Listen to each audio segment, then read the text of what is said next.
If you want talk, games, and fun all rolled into one, well, you've come to the right place.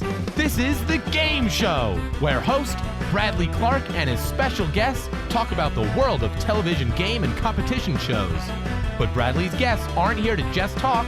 They came to play a game as well.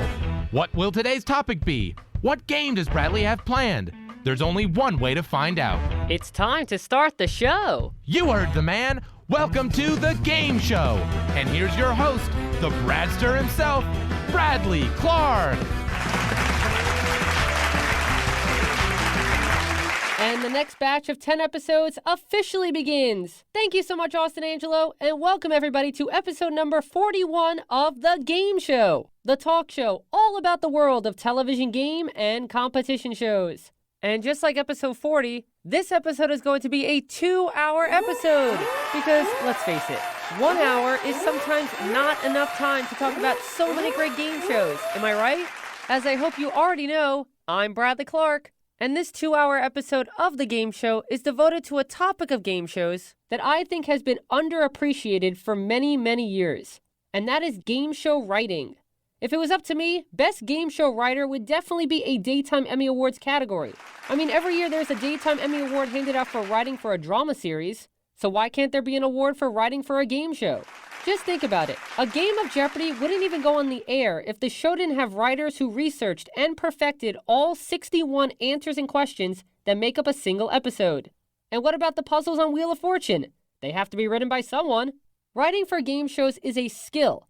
How to combine the right amount of knowledge, humor, and structural style to keep the audience interested, and more importantly, to keep the game legitimate. I've always been fascinated by game show writers, and being someone who writes and creates all of the games played by my guests on the game show, I fancy myself to be a professional game show writer in training. Luckily for me, today's guest is someone who graduated from the title Game Show Writer in Training many years ago, and has gone on to professionally write for some major game shows, such as these.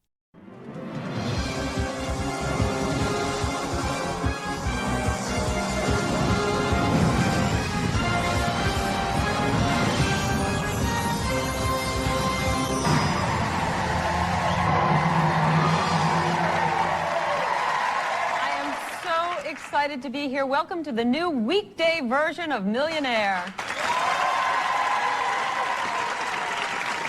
Okay, you're going to immediately notice that there are two very different changes here. First of all, me. I'm Meredith Vieira. And secondly, there are no longer any 10 contestants who are waiting to play Fastest Finger because there is no Fastest Finger anymore. It is gone. Also, I don't think I've ever seen such a good-looking audience. Gorgeous. From across the country, one event this fall will bring America together like never before. Live September 9th. From the heart of New York City, 24 hours a day for 1,000,000 seconds. People just like you will face off in a test of mental and physical endurance. Because the longer you play, the more you win. The 1,000,000-second quiz. The countdown begins September 9th, here on NBC. Let's put 60 seconds on the clock. Strap yourself in there. Jacob, for $100,000, here's your first subject. Go. Your tibia, your fibia, your calf. Parts of your leg. Gold, sail, tuna, fish. Mackerel. I was hired to put you kids to bed because your parents are out for dinner. Babysitter. Things a babysitter would say. Okay, saltines. Crackers. Types of crackers. Yeah. Single people, alcohol. Things at a bar. Cheerleaders. Happy cheerleaders. Go lucky cheerleaders. Things that are joyful. Things that are peppy. Things with pep. Things that cheer. Pointy breasts. Things that are perky. Yeah!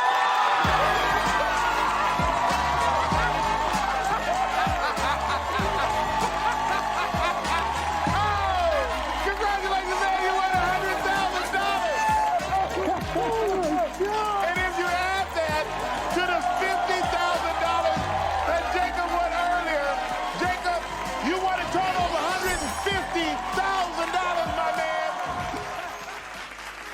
That's right. He was a writer on the Meredith Vieira syndicated version of Who Wants to Be a Millionaire for 11 years from 2002 to 2013, was a writer on the humongous money CBS game show Power of 10, as well as the biggest quiz show in television history, NBC's The Million-Second Quiz, and currently, he is the head writer for ABC's primetime incarnation of the $100,000 Pyramid.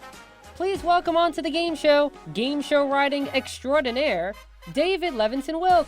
David, thank you so much for joining me on the game show. Absolutely. I'm thrilled to be here. Thank you. That was wonderful. I think I remembered about half of those shows, so I'm happy to be reminded of them. Well, that's what I'm here for. I'm here to remind you of your career. Fantastic. Well, David, I am so excited to have you on the show. And just to give some context to the audience on how we actually know each other, I met you in 2018 when I began working as a production assistant on ABC's The $100,000 Pyramid. And I might as well share the story of our first conversation because I think it's a great story. So, as I remember it, I was standing beside you during an episode taping, and my game show intuition said that you were one of the writers based on how shocked you were, like myself watching, regarding some of the main game clue giving by the celebrities and the contestants. Because, to put it lightly, it was not the greatest either of us has ever seen. So I remember talking to you about what clues would have been good to give for the game that was currently being played. And then I asked you what other shows you had written for, to which you replied the Meredith Vieira version of Millionaire. So being the game show smarty pants that I like to think of myself as, I asked if you worked on all 11 seasons that Meredith was the host of Millionaire for. And I think that was when you realized that I am a game show superfan, because you told me you were impressed that I knew that fact off the top of my head. Thankfully, after that initial conversation, we had many other great game show chats during both the Season 3 and Season 4 production days of the $100,000 Pyramid, and I'm glad that we get to have another great game show conversation today, right here on the game show. And yeah, I'm remembering that now, and I'm still impressed. Well, thank you. I appreciate it. I will add an asterisk to that. For the first 2 seasons, I was a researcher, and that's sort of how I got my feet wet. And then after 2 seasons, I applied to be a writer, and then for the rest of her run, I wrote for the show. But I always love the fact that I was a researcher first, sort of in the same way that football players or baseball players like coaches and managers who were actually players before, because it makes them feel like they know the game. So if I'm ever working on a trivia-based show, it's sort of nice to have come up through research, and writers always appreciate that. So that means you were a Millionaire writer for 9 years. 9 years, correct. But you are right in that I was there for the entire run. So over the course of the episode, we're going to talk about your exciting game show writing career so far. And then later on, for the game of the day, I have enlisted the help of a friend of ours to create a special pyramid-themed game just for us to play.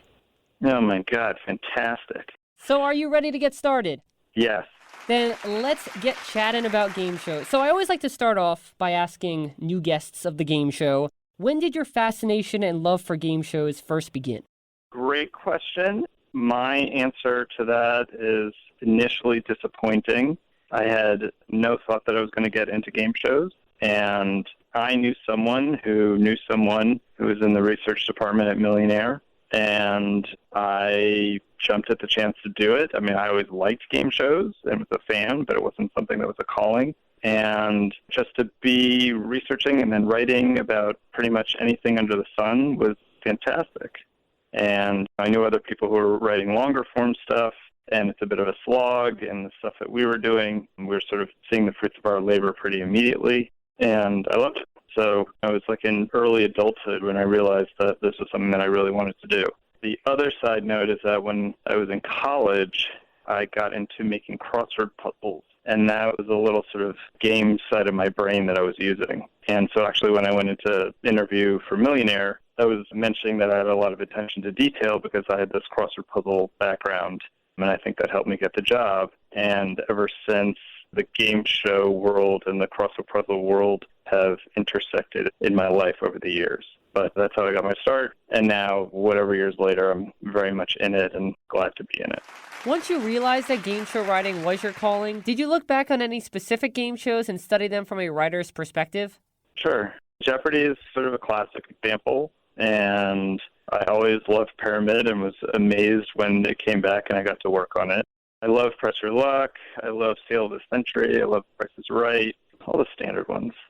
Before we get into you writing on Millionaire, I want to ask, were you a fan of the Regis version of Millionaire when it came on? Because it was such a huge hit in America. I'm sure you watched, I'm presuming. Yes, absolutely. From the four corners of the continent, we have flown them to New York City. People just like you, who called our phone number dreaming of instant riches. Will one of them seize this day, have the knowledge and the courage to change the course of their lives in one short evening? Starting tonight and every night for the next 2 weeks, join us from New York City as we play Who Wants to Be a Millionaire?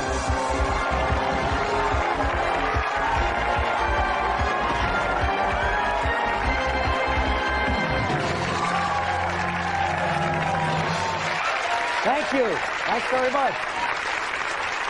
Thank you very much, everybody, and welcome to the premiere of the biggest, most exciting, most dramatic television program that I or you or anyone else has ever seen.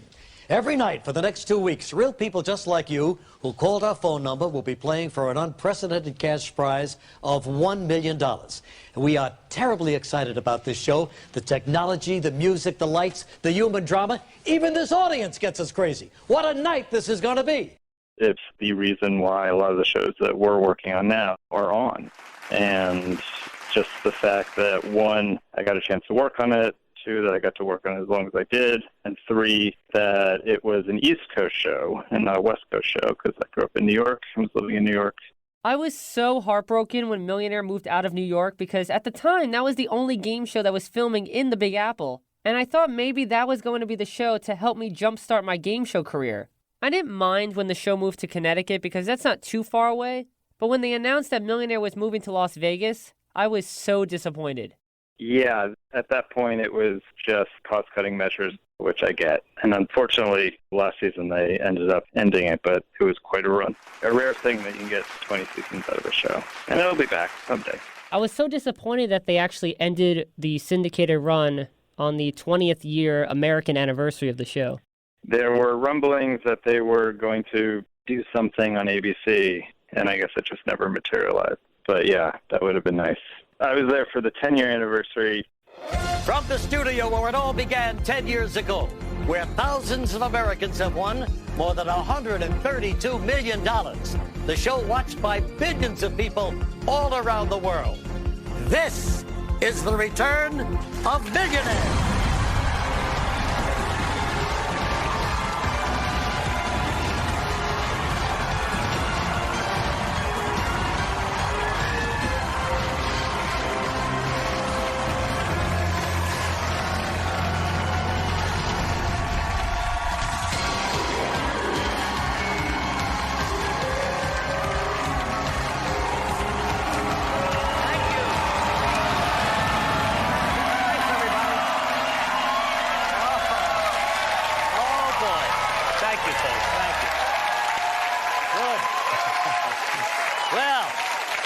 Thank you, everybody. We're very excited around here about having another chance of playing Millionaire with you.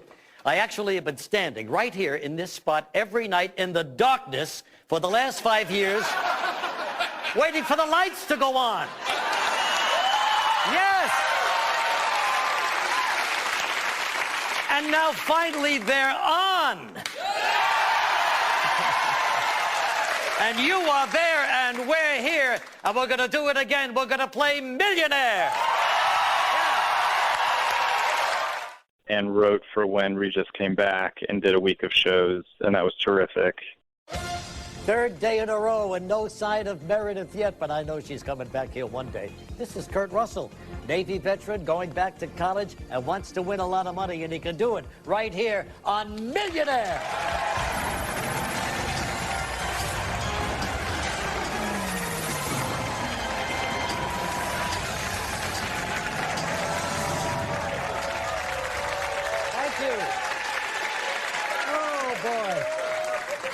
Thank you very much, everybody. Good to be back with you.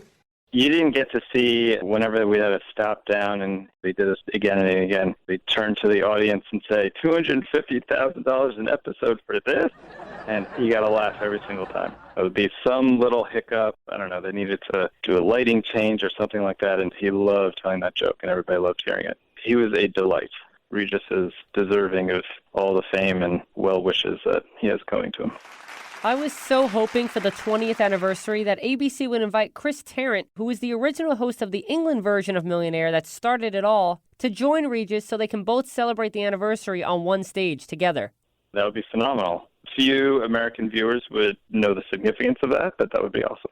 Tonight and for the next 10 nights, you'll be watching British quiz show history.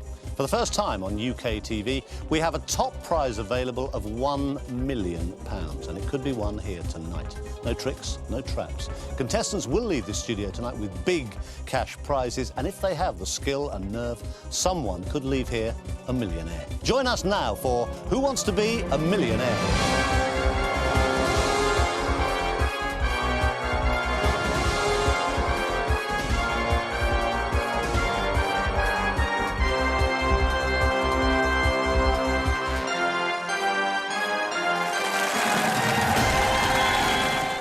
Maybe someday. Maybe for 25.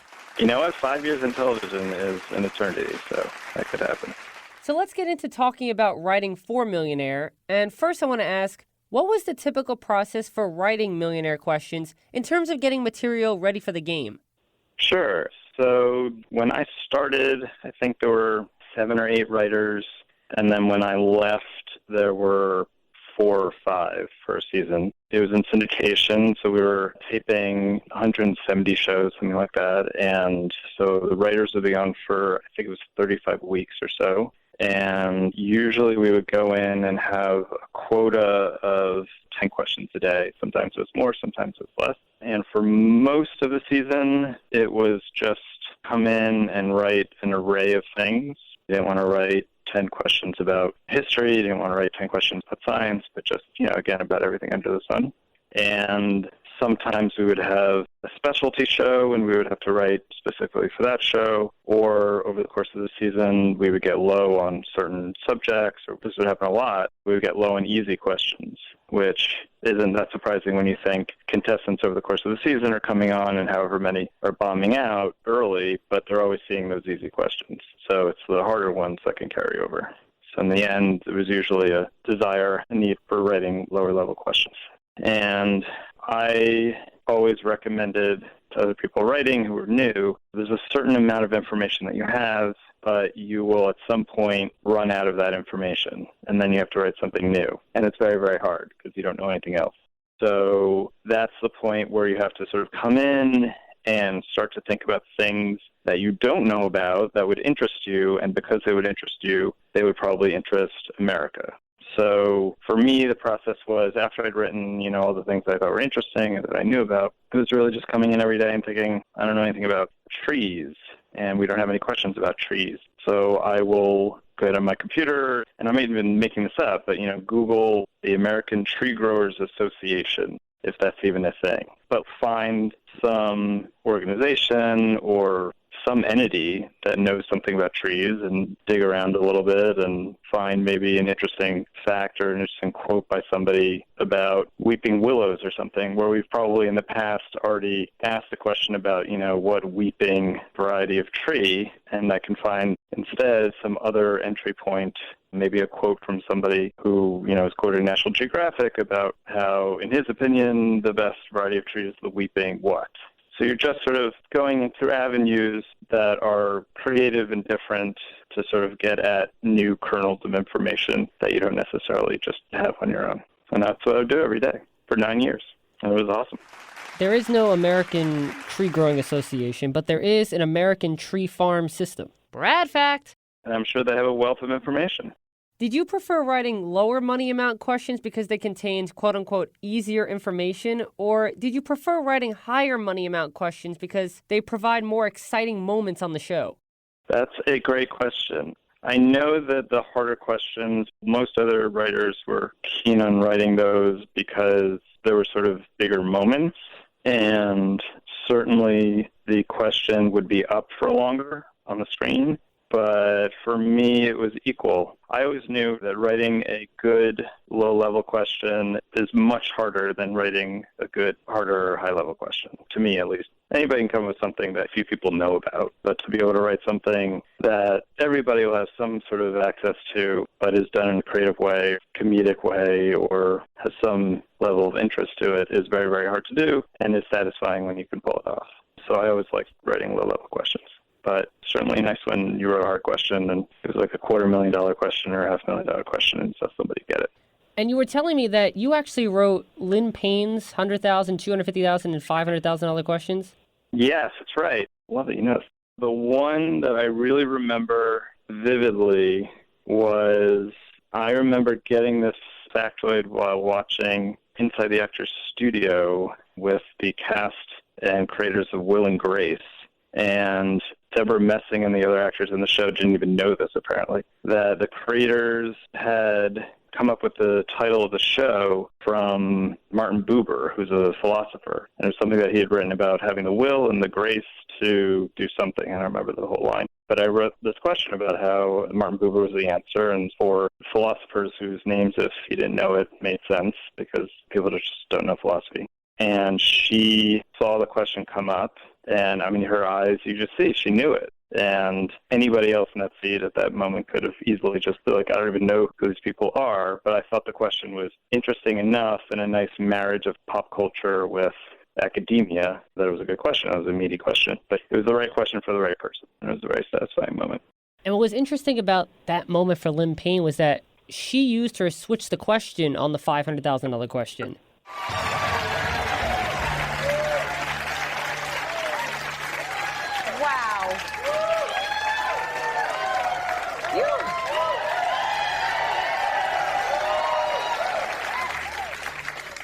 About Lynn Payne questions. It's unbelievable. One after another. Did you set this thing up?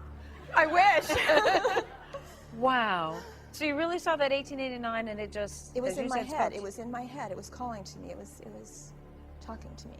Well, maybe you are a little nuts, but that's not the point. You still got $250,000. Well, now I can afford the care, yes. My gosh, Lynn, you're now 2 away from $1 million, and you still have 2 lifelines. This is for $500,000.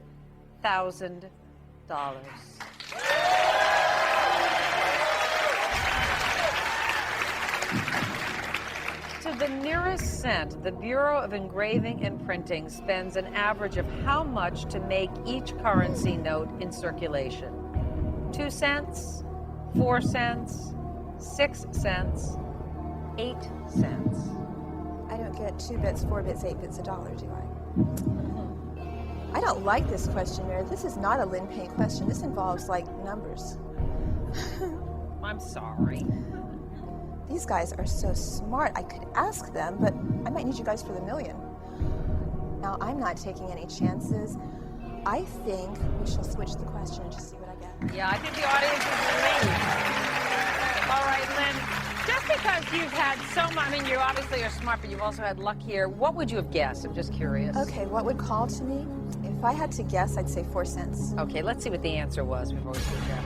Good, I'm so glad you switched it. All right, Lynn, we're switching out of this question computer for another one valued at $500,000. For $500,000, the title of the TV series Will and Grace was inspired by what philosopher's famous I and Thou treatise? Michael Foucault, Martin Heidegger, Martin Buber, Ludwig Wittgenstein. These are philosophers. I like philosophers. I know you do.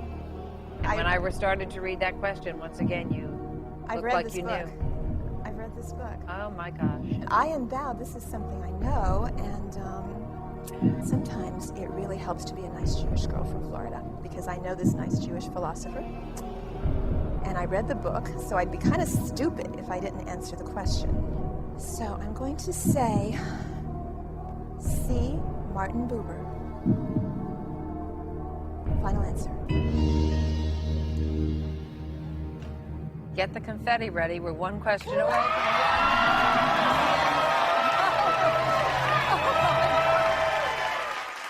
Good move, Lynn. Didn't even remember that. Maybe I wrote that. I have no idea. I'm never a big fan of multiple choice questions where all the answers are numbers. It's just not a memorable, sticky thing. Anything that's like, how many miles is it from the Earth to Saturn? Is it, this, or this? And you don't know, and here's the answer, and you're like, okay, and you sort of shrug.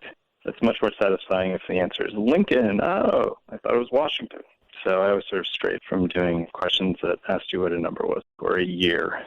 It's funny that you say that because on the primetime version of Millionaire, Dan Blonsky's $1 million winning question was a numbers question. Brad fact.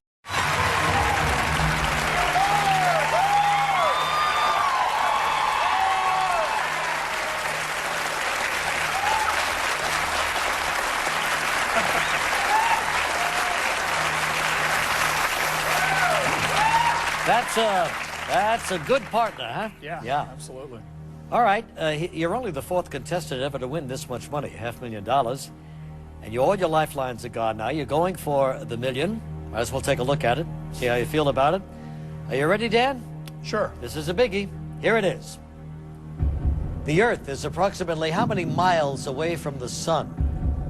9.3 million, 39 million, 93 million, 193 million miles away from the sun.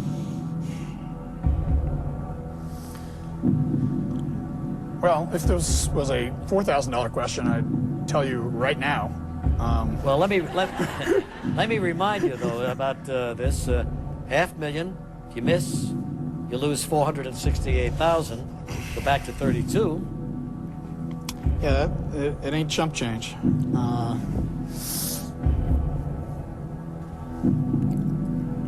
I took astronomy in college. I took it a long time ago, my first semester of my freshman year. Remember anything about these two and their relationship in terms of distance? I have thought. My thought is 93 million miles. And, all the numbers revolve around that. It's not 39, not 9.3. I'm pretty sure it's 93. So I'm going to make that my final answer. Guts ball, my friend. Take Guts a shot. ball all the way. Let me repeat this. Is this your final answer? This is my final answer. You just won $1 million!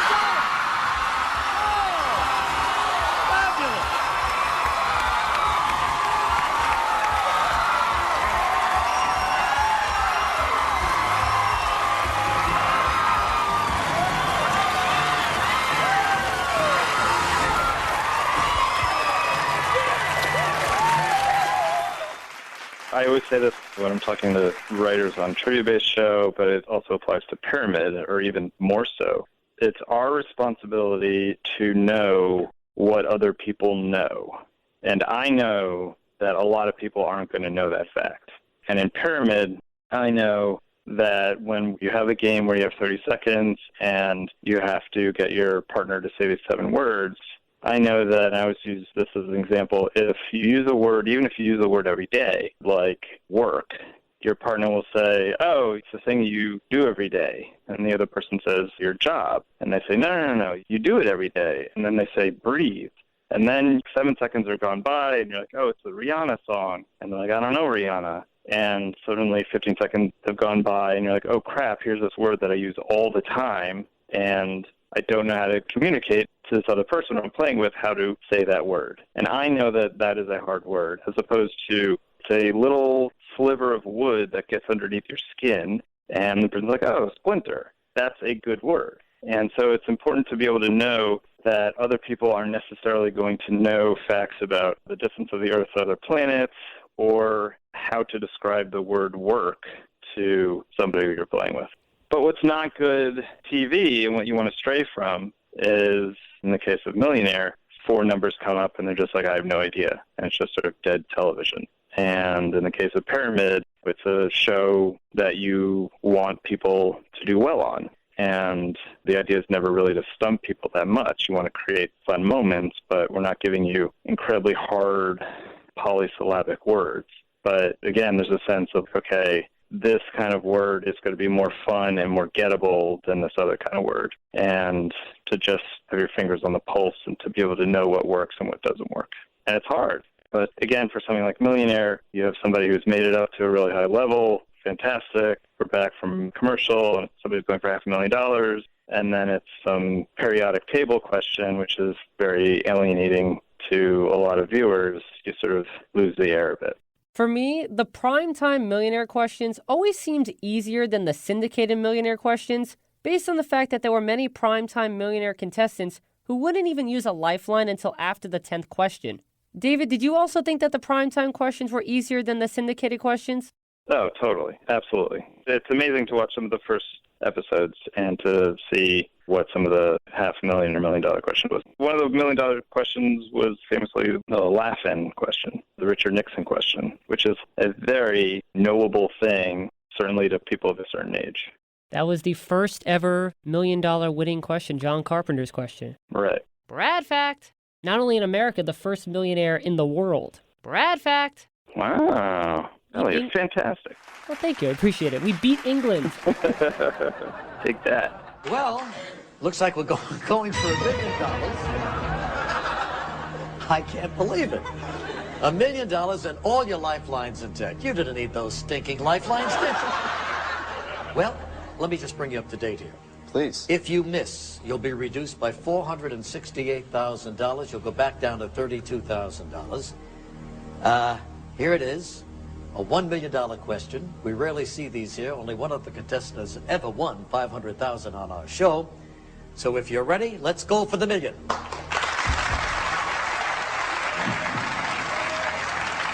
Which of these U.S. presidents appeared on the television series Laugh-In? Lyndon Johnson, Richard Nixon, Jimmy Carter, Gerald Ford. I'd like to call my parents right now. Sure. Use my lifeline, call my parents. What are their names? My father. I'll talk to my father. Does he have a name? Tom. He does have a name, yes, Tom. All right. Our friends at AT&T will get your dad on the line, and we'll see if he can help you. Hello? Hello, Tom. Yes. Hi, Regis Philbin here from Who Wants to Be a Millionaire. Hi. We've got your son John with us right now. He's doing pretty well. Good. He's won $500,000. Wow. And he's going for $1 million. And he needs your help to get there.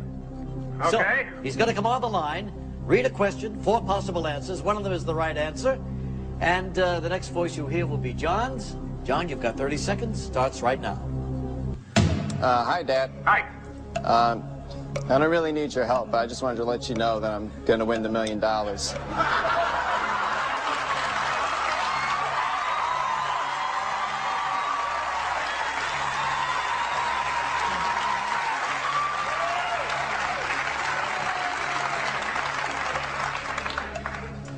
Because the U.S. president appeared on Laugh-In as Richard Nixon. That's my final answer.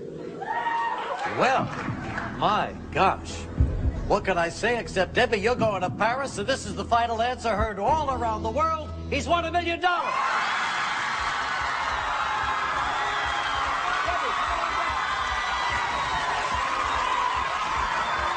it is, my man. Congratulations.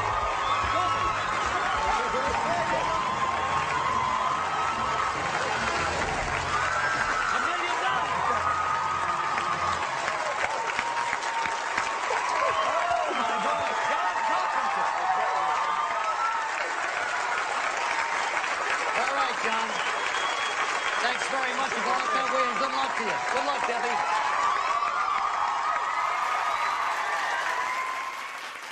When a show goes into syndication, then you're just pumping them out. And no, you certainly have a budget for however many shows you're making, and you don't want to give away millions of dollars all the time. So the material definitely got harder. We always joke about, again, with Pyramid, if the show went into syndication, it would be this great release because then we could play all kinds of words that we wouldn't normally play now because we wouldn't be concerned about difficulty level in the way that we are now. People can, on Monday, do terribly in the game, and it's okay because Tuesday's coming up. Whereas right now, we only have 13 hours as our shots to get people to play exciting games. Was there a criteria used for determining the money amounts for each question, especially when choosing if a question was worth $8,000 versus $16,000 or $50,000 versus $100,000, for example? Great question. The writer would assign the value, and then there was a head writer who, if he or she thought that whatever the designation was off, would reassign it, maybe bump it up or bump it down. And then I think for a lot of years when I was on, and I think they did away with the position, there was a stacker, and that person basically made all the shows. So took a whole stack that one contestant would play if that person got all the way to the $1 million level, and making sure that that one stack had a variety of questions in it. So I don't know if that person ever was able to adjust the dollar amount. So basically that person is trying to have a science question, a history question, a sports question, et cetera, et cetera. And so just trying to create stacks with an array of topics. But pretty much, as memory serves, the writers would assign a dollar amount, which was usually, if you were on for a year or two, you just kind of got a feel for it. So it was usually around where it would end up living, but maybe the head writer would adjust it a little bit up or down. Here's one of those small and specific Millionaire things that I've always wondered about. Was there a maximum number of words that you could use when writing a question because of the amount of space the on-screen question hexagon had to display it?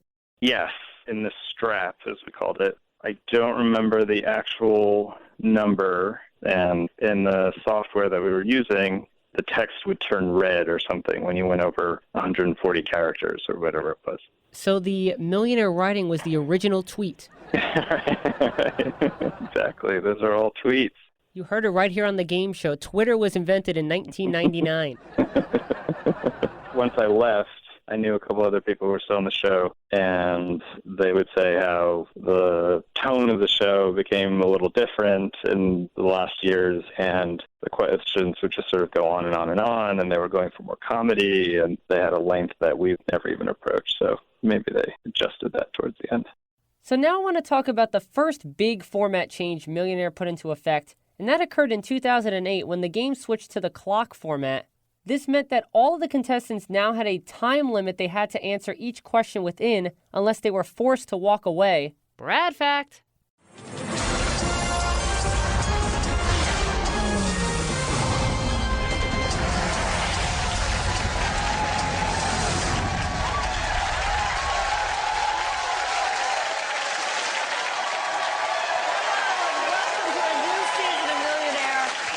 Millionaire like you have never seen it before. I want you to listen to this. That is the dreaded clock that we have added to gameplay on every question, and that means that Millionaire is going to be faster, more exciting, and much more nerve-wracking than ever before. But hey, this is still the only place I know where every contestant can walk away with $1 million, and that's the kind of game you love. You are just 15 questions away from winning $1 million, and the first time in the history of Millionaire. Let's see the topics that you will be facing. Now, this is sort of typical Millionaire fare, a little bit of everything. Some of those you're going to feel good about. Others might give you some pause, okay? So we're going to start you out with 3 lifelines. Phone a friend, you know that one. Ask the audience, you know that one too. And double dip, which gives you 2 guesses at the same question. Now, once you get to $1,000, you'll earn Ask the Expert. We'll tell you about that one later on. And I have to warn you that if you don't beat the clock and say final answer, then you're going to be forced to walk away. So it's much more pressure on you. But I have 15 Capital One checks with your name on them. It's up to you which one you walk away with. So are you ready? I'm ready. Audience, are you ready? I'm ready. Let's play Millionaire. All right, Sally, you're going to have 15 seconds to answer. I'm already nervous. 15 seconds to answer each of these first 5 questions. The clock starts the instant that the 4 answer choices appear. Let's play.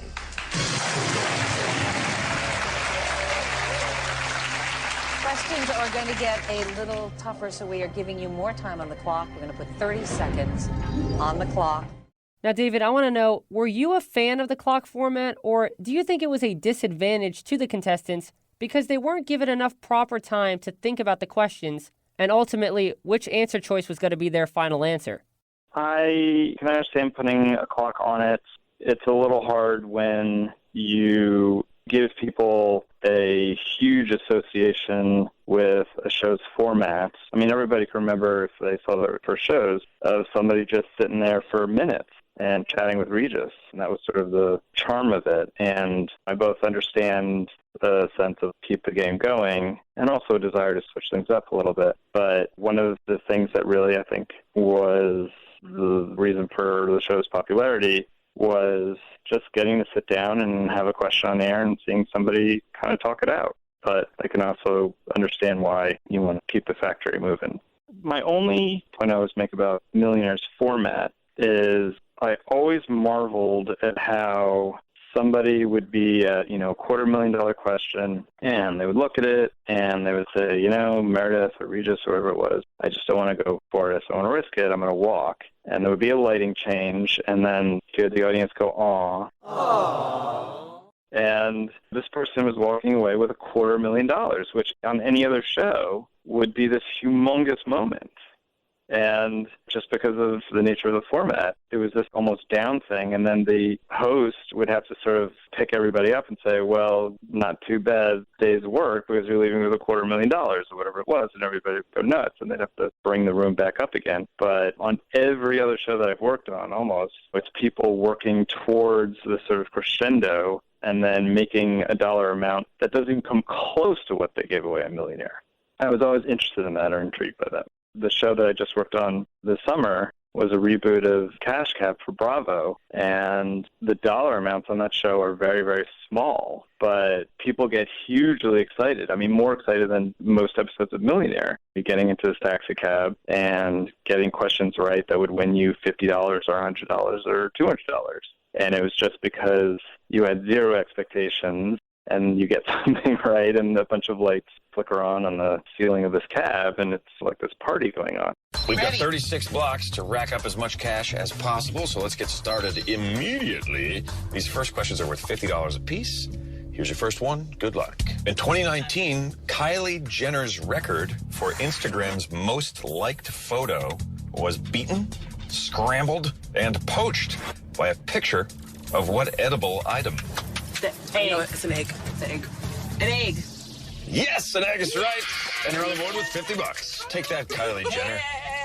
One for one, you've got $50. Let's see if you can double it. Meeting the demand for Hush Y'all phone cases, Draper James is the Southern lifestyle brand of what legally blonde actress? Reese Witherspoon. Reese Witherspoon.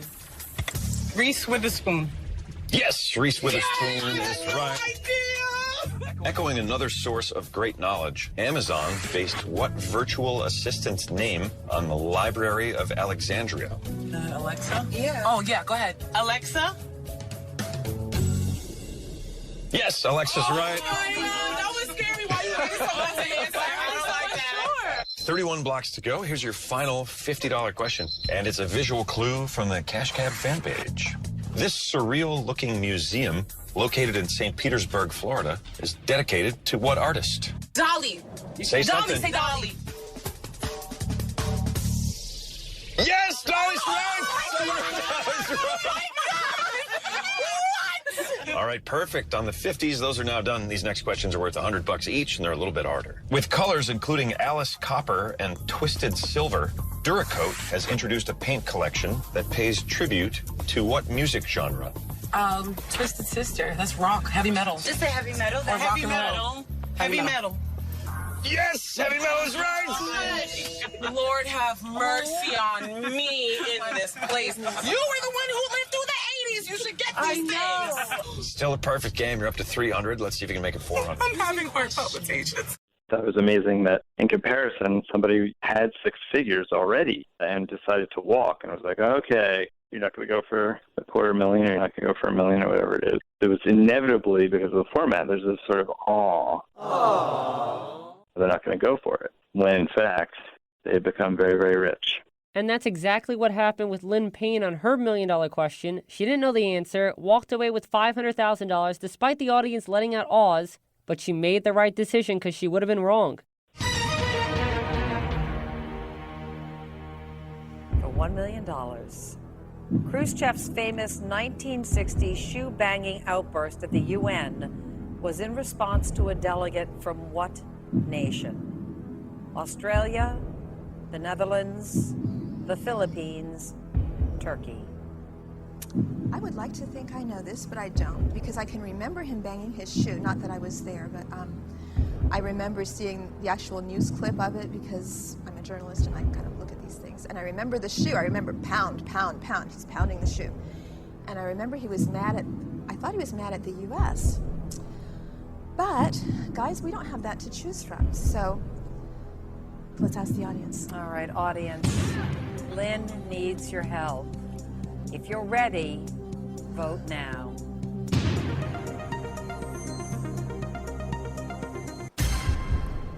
Ooh. All right. 48% believe it is Turkey, 29 Netherlands, 15 the Philippines, 8% for Australia. I don't know what to tell you, Lynn. Okay, I have my strategy worked out, Meredith. It's Oh, you fine. do? Okay. Yeah. These guys are so smart, and I love them, and I absolutely agree with them. I really think it's Turkey. It's one of those questions where you just kind of feel it, and feeling, if this were a lower level question, I would feel my way through it, and I would come to the conclusion that it was Turkey too, because that sounds right. It's kind of like the 1889 thing. It's like, Turkey, Turkey, Turkey. And I'm probably going to kill myself, because now that I think about it, I'm thinking, who was Russia mad at? This was, yeah, Turkey was close by, and I think it had to do with Turkey and Greece and the whole thing going on between the two of them. See, I'm going to show how smart I am before I walk off of here. I think it was Turkey and Greece fighting back and forth. That was about the time period, and Russia was mad at what was going on, and the U.S. and Russia were fighting over those two countries. And the whole thing, and I really think it's Turkey. In my heart of hearts, if it weren't $1 million going on this, I would just yell out Turkey and say what I don't want to say. But I'm not going to do it. Oh.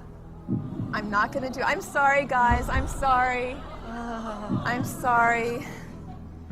I love you, and I appreciate that you answered it, and it's just too close. It's just too risky. It's too much money. I'm going to walk away. Is that a final? Final. Okay. Lynn said she's going to walk away. Now, what would you do, audience? Come on, $500,000? I've got kids, guys. Let's see. This is your money, and you deserve it. Let's see what the answer was. The Philippines!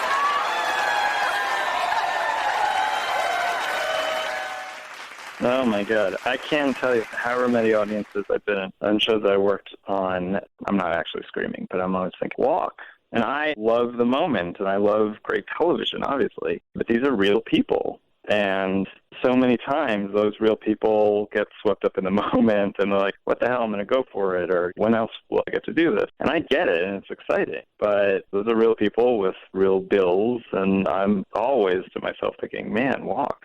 And do you want to be able to, like, tell the story about how you went for it, or do you want the money? And there are very strict rules, necessary rules, about not knowing anyone or having any connection to anyone on the show that you're working on. But on one or two occasions I have, over the years, after the fact, gotten a chance to talk to people who were on shows that I worked on, and I asked them, did winning the money have a meaningful effect on their lives? And they were like, oh my God, hugely. And it's fantastic to make fun entertainment, and I feel proud of it. I feel just as proud, if not more, to be giving away money to people who really need it and want to do good things with it.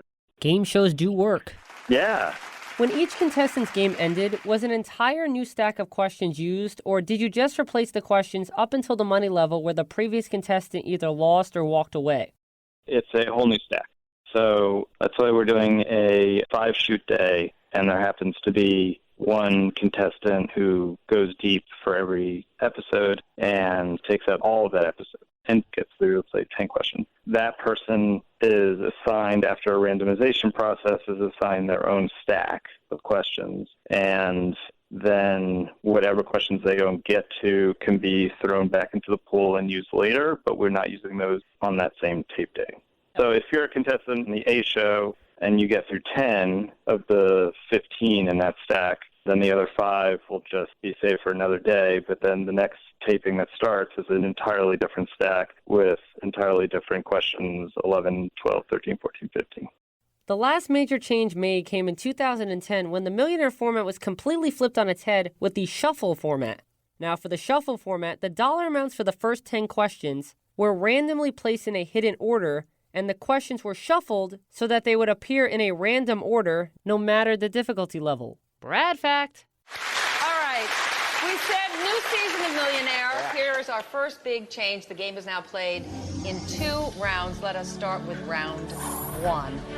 Look at all that money up there, all right? You've got everything from $100 all the way to $25,000. Well, we're going to mix all of that money up. Computer, please randomize the money. All right, all of that money is now hidden. And here are the categories for all of your questions in round 1. The questions used to get progressively harder. Not anymore. Computer, please randomize the questions. All right, so now everything is what? It's all mixed up. You know what that means? It means your first question could be valued at $25,000, and it could be the easiest question in round 1. And that would be nice. That would be lovely. And there are now, and sometimes that happens, and sometimes it doesn't. Anyway, there are now 14 questions between you and the million, and you've still got your lifelines. You can ask the audience, our favorite lifeline, of course, because it involves our audience. And we got a new one. It's a new lifeline called Jump the Question, and you get 2 jumps. David, were you a fan of this format change, or for you, did it mess way too much with the game? I don't want to criticize trying to put new energy and juice into things, and that's a great thing to do, or at least think about. I was always a fan of the classic version, and I'm always a little bit afraid of tinkering with things when they work, because it just, to me, smacks of trying to get people's attention again, and it feels a little bit desperate, and it's a little, hey, over here, something was wrong with the original iteration, and so we want to do something else, and it confuses people, or potentially pisses them off. The shuffle format also introduced the Jump the Question lifeline, which allowed a contestant to skip over a question, but they would forfeit the money behind it. Brad fact. Who surged past President Obama in 2010 to become the first living person to have more than 10 million fans on Facebook?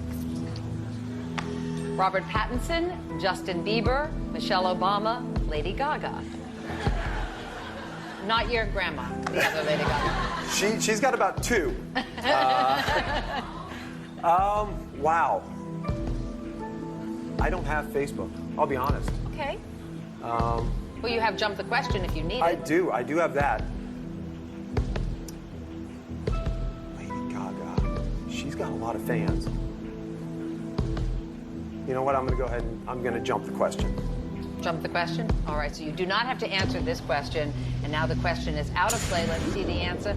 I was hoping you'd say Lady Gaga because I felt there was some luck here with your grandma being Gaga, but that's okay.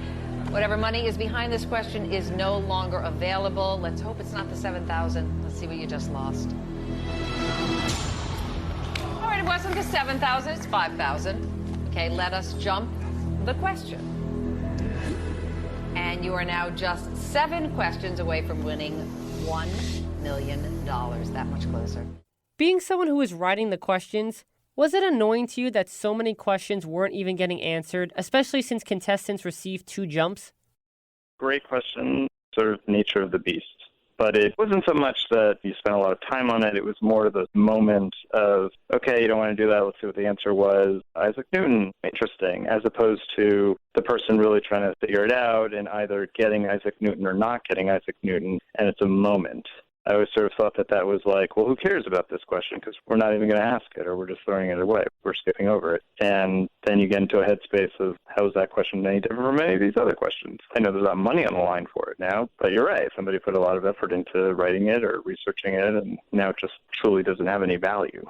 I think this show had been on for a while, and it was just people trying to come up with new, interesting angles on a classic show. And they, towards the end, went back to sort of the classic money tree, and yeah, it was just a lot of tinkering. But it's a very simple format. You know, there was rumblings of, let's do a little something else on Pyramid or on other shows that I've worked on, and they don't really have as much room for that kind of tinkering. In the entire syndicated run, there were only 2 true $1 million winners, Kevin Smith and Nancy Christie, as well as $1 million winner via 2009's $1 Million Tournament of 10, Sam Murray. Brad fact. All 3 of these $1 million winners were on the show while you were there, So, David, do you remember if you wrote any of their $1 million questions? No, I don't think I did. I think the kid who was on the 10-year anniversary show who ended up going for the $1 million question and then did not get it right, which is an awful moment. I think I had written $500,000 for him.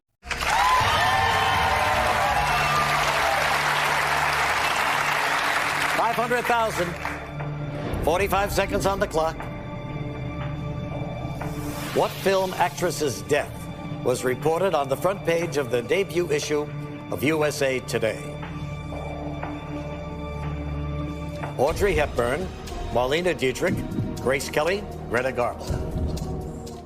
And that was great TV. He really thought it out. You know, there were a few steps to it. It was like, okay, I think USA Today debuted in this year, and who would have died around that year. And again, you don't want a clock on that moment because he needed the time and got to it without guessing. And it was good TV. So you need a decision right about now, or you could walk with $250,000. I'm about to feel very smart or very stupid. But I came here with nothing, and I'm leaving with something regardless. I love Bill Nye, but Grace Kelly's death was more newsworthy than someone passing away. See, final answer, and God let it be right.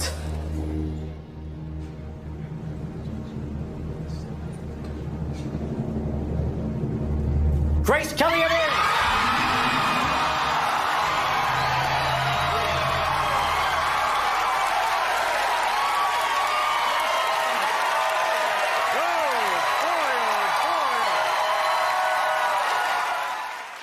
Those in the end are just because nobody's seeing them. We always had a dozen or 2 dozen or however many dozens that were just sitting there researched and ready to go because nobody ever got up to them. So it was sort of anybody's game to get a $1 million question on the air.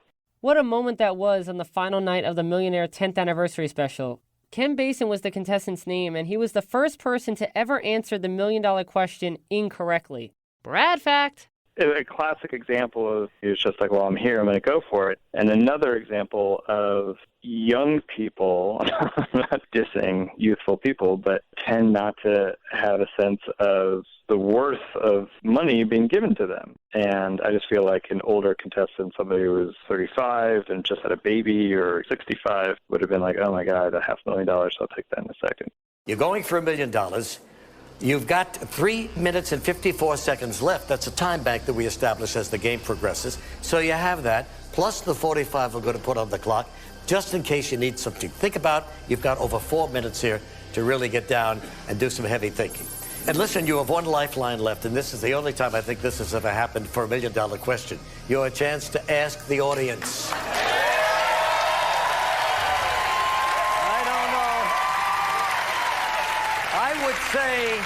I would say only if you have to. You know what I mean? $1 million question coming. Are you ready?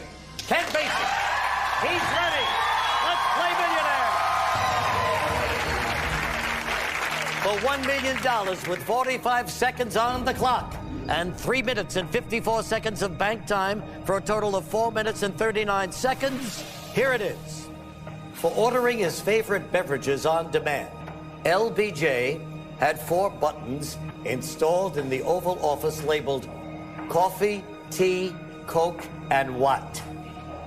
Fresca, V8, Yoo-Hoo, A&W. I'm gonna ask a favor. Gonna ask the audience starts cheering in advance and just stops abruptly if I get it wrong because C, final answer, give me $1 million.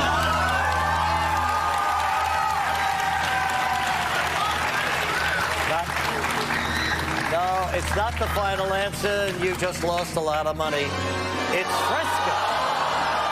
Fresca.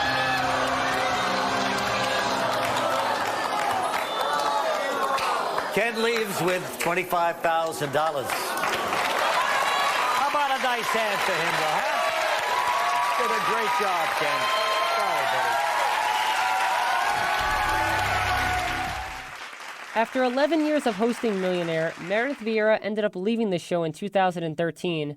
With Meredith departing, did you feel this was the right time to also move on and see what your next game show writing adventure would be, and that's why you left? Or did you leave because many people on the staff were also leaving along with Meredith?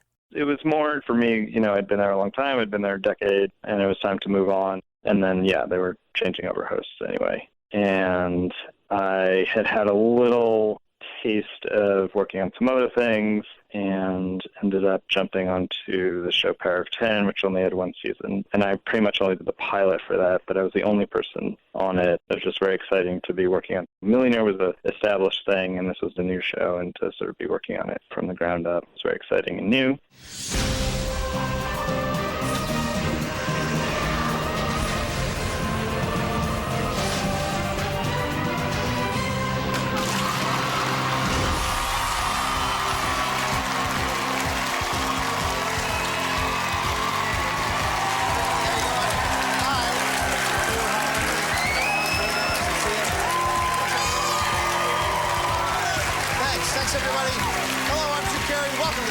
In just a few moments, one of these contestants, Sean Ockershausen or Emily Carter, will get a chance to play for $1,000, $10,000, $100,000, $1 million, and 10 times that amount, $10 million.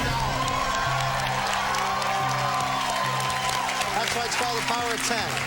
What everybody seems to love about the show is our questions. We polled thousands of people all over the country, asked them what they think about everything. To be a great contestant on this show, all you have to do is accurately predict how a national sample of Americans answered those polls. And then after that, just working on some of the other shows that you mentioned at the top. Moving on from Who Wants to Be a Millionaire, let's talk about CBS's Power of 10, which you were a writer on. Power of 10 lasted for one season when it aired from 2007 to 2008. And it was hosted by Drew Carey before he became the host of The Price is Right. As the title implies, the top prize on Power of 10 has to do with the number 10.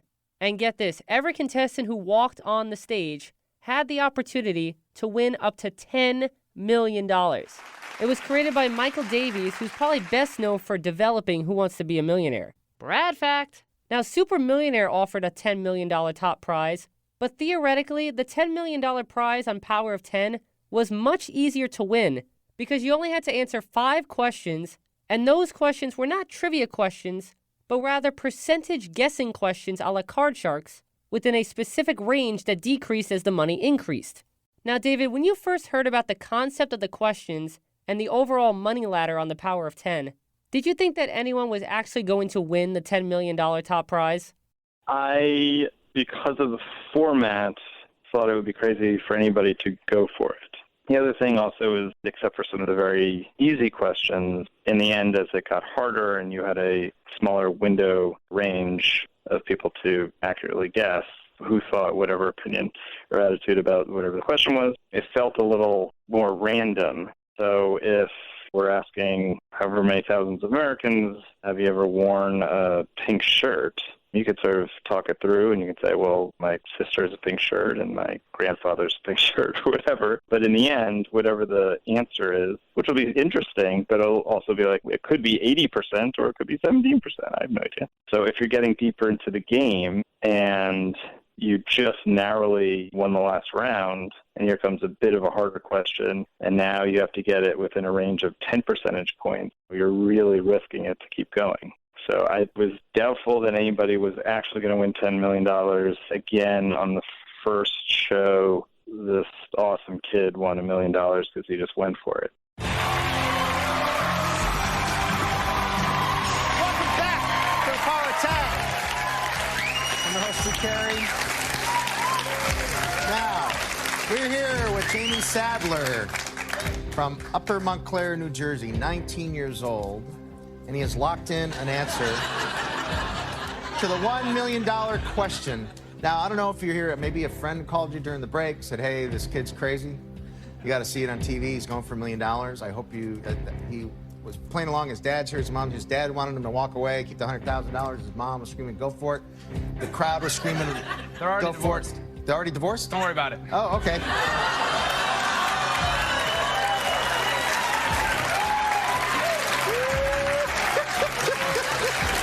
Yeah. I'm not even surprised. 23 to 33%. How you feel, man? If you're right to get $1 million, now you have $100,000 now. If you're wrong, you're gonna go back down and you're gonna leave here with $10,000. Hey, $90,000 riding on this.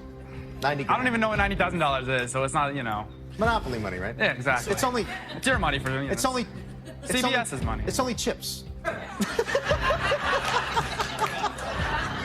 Now, when we show you the answer here, before we've showed everybody the exact number for up to now, on this one, just for the $1 million, the thing's going to go up and down, and if it's right, if it's inside the range, you're just going to see a graphic where the range is going to explode, and that's when you know you won the $1 million. We're not going to show you the exact number. If you're wrong, we're going to show you the exact number. Of course. Thanks. I'm a little... You're right. I'm not quite confident in my answer. I think it's a little lower.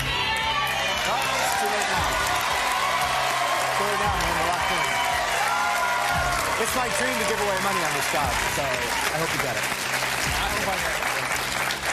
I really hope you get it. You're locked in between 23 and 33%. Let's see it, man, for $1 million. Let's see what America said. What percentage of women consider themselves feminist for $1 million for Jamie Sadler? Let's see what it is.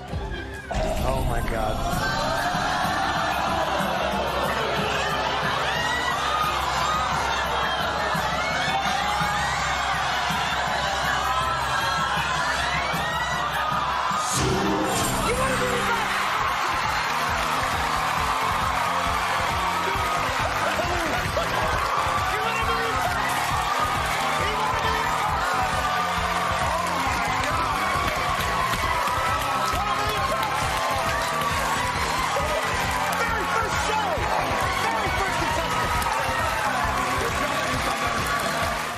But it would be incredibly hard to have $1 million and then be able to guess on the money within a range of 10 percentage points what the correct answer is. When at that point, it's just pretty random, or it feels random.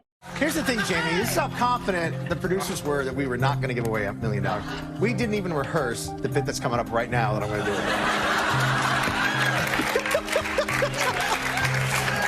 So I'm going to kind of wing it, okay? I'm going to read the thing, and I'm going to wing it. I'm going to talk what to are the you rules read the now? thing. Well, here's it is. You have a once-in-a-lifetime chance to risk your million for $10 million.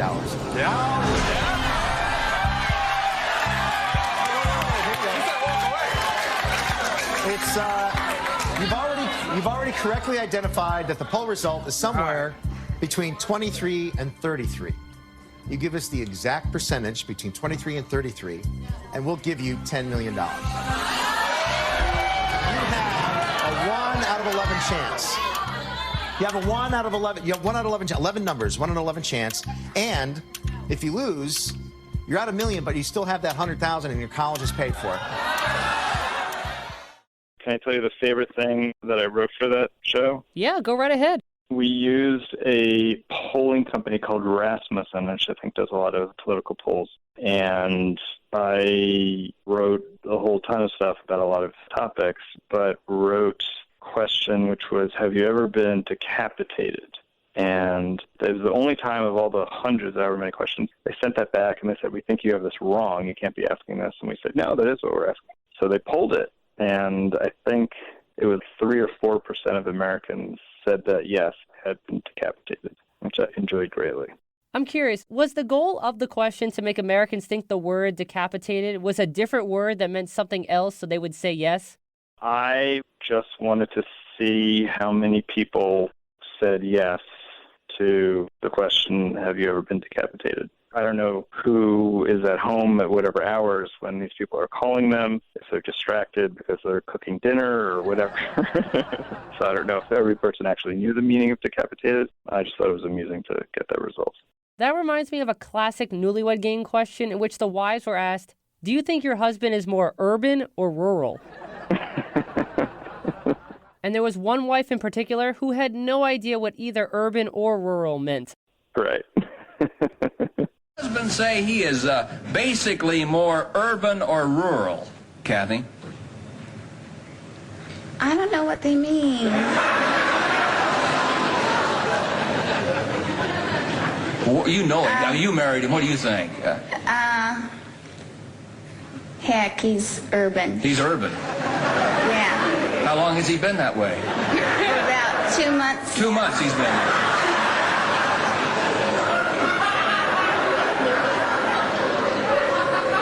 Do you think there's anything he can do about it?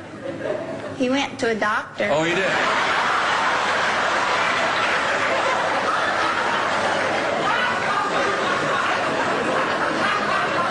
Did the doctor give him anything for his urban?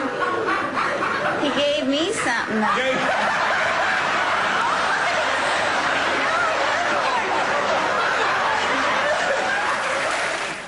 I did a season of the Nua game for GSN, and I loved every single game show I've worked on, including that one. But it was a little rough because of the format. The one time I went to a taping, the last set of questions, the guy had to match up the right answer with the wife, and the two losing teams would come off, and the women just berated their husbands. And it was just kind of awful. And again, these people were just recently married. So they had just lost. And then these wives were like, oh, my God, you thought my favorite pasta was lasagna? It's fettuccine. Like, how could you be such an idiot? And it was just a terrible, terrible moment where these guys were kind of being shamed for not getting the right answers or matching them up with their partners. So the next game show I want to talk about is one of the craziest game shows to ever appear on our television sets, the 1,000,000-Second Quiz. See this chair? This is the 1,000,000-Second Quiz Money Chair. When you're in it and answer simple questions, you make money. A lot of money. $10 a second, $36,000 an hour, $864,000 a day. You could win the biggest prize in game show history. Go to NBC.com or download the app now and play for a chance to be a contestant, and you can get in that chair. NBC's The 1,000,000-Second Quiz premieres Monday, September 9th, 8/7 Central, live on NBC. Oh, my goodness. The 1,000,000-Second Quiz. So my previous episode of the game show featured game show writer and producer Aaron Solomon as my special guest. And aside from you working with him on Pyramid, you worked with him on the 1,000,000-Second Quiz as well because he was the head writer of the show. Now, Aaron was telling me that the team of writers needed to write 18,700 questions in 3 months in order to produce this 11-day nonstop mega quiz show. He also told me the writing team consisted of 16 writers and 35 researchers, and by the end of the 1,000,000-Second Quiz production, over 20,000 questions had actually been written. First off, when you heard the idea of one quiz show continuing nonstop for 1,000,000 seconds, what was your initial reaction? I'm sure I did the math to figure out how long that actually was. And it's weird to think about now, but at the time it was very exciting. We would be doing something that was essentially live and was going to play out over a week and a half. I remember in terms of the volume, so I was with, I don't know if it was split half and half, but there were people writing in LA and people writing in New York, and I was in New York. And it was over the course of the summer, and we had some huge quota. I think we were writing like 40 or 50 questions a day, and it was a big deal, and it was exciting. And we were writing sort of carefully crafted questions, and then we realized halfway into the summer that we just needed a really high volume of material and just started being less precious about things. Not that we were asking bad questions, but just really churning it out. And then what ended up happening was the first 2 days or 2.5 days or something like that, the live element of it sort of conked out. And the idea was that people were supposed to be able to watch people play around the clock, and there were some glitches that they didn't work out until like the third or fourth night or something like that. So there's just all of this stuff that we had written that you would be able to watch at, 2:30 in the morning, just nobody ever saw. So a lot of that stuff, again, was just contestants who were in this abandoned car lot that we were using on the far west side of Manhattan, just being read question after question after question. It's rare that you can get something on the air where you're really, I talked about this with Aaron a lot, where you're really shooting for the moon. And it was a big, big idea. It was a big swing, which I really appreciated. And people did not take to it as much as people were hoping for, which is fine. But there were good people who worked on it, and that was actually where I met Aaron. It was great to connect with him, but it was a volume-heavy effort, to say the least. My favorite moment on that was, so I stayed through the whole run to write, and on the last night, I thought it was going to be a full moon, and the set was on top of this car lot, and it was open air, and I thought, let's just ask what kind of moon is out. So it was a sort of nice moment where we asked the question, and I remember both contestants sort of like looking up in the sky and turning around and seeing where the moon was and seeing if it was a half moon or quarter moon or what it was. And I think Aaron told me this. There was a little bit of a dust up. Lawyers were kind of like freaking out about it, but it was fine. Well, now I want to talk about the show that first introduced us to each other, the $100,000 Pyramid. A classic. Indeed it is, and I actually have a funny story. In my spare time, as you can probably imagine, I like to create my own game shows. So the year before ABC brought back the $100,000 Pyramid, I actually created my own revival of Pyramid, but mine was the $1 million Pyramid. So when ABC announced they were bringing back Pyramid, I'm saying to myself, did I subconsciously get into the minds of the executives at ABC? Crazy. You willed it into being. I think I did, and maybe I deserve a royalty for that. But anyway, my first Pyramid question for you, David, is, when you first heard that ABC was bringing back the beloved game show, did you automatically know that you wanted to write for it had you gotten the opportunity?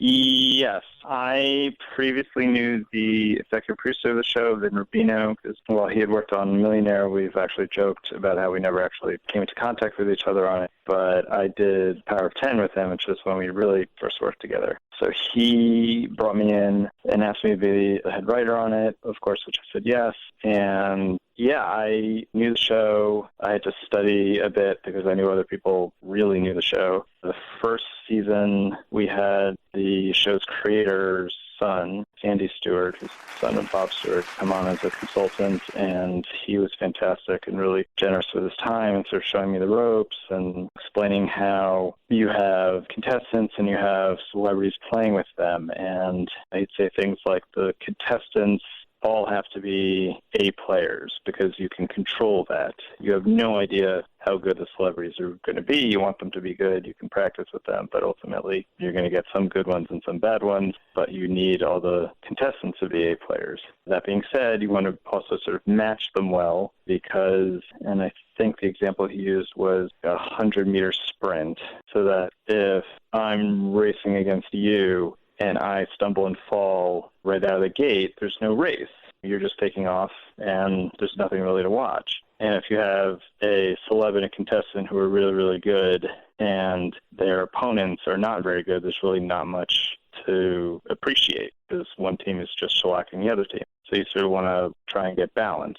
And he walked me through a lot of those things. And yeah, I was definitely aware of wanting to take this show that was very much beloved and do right by it. It's an honor to have worked on it, and it's a total gem of a show. I love it. I would do it for years.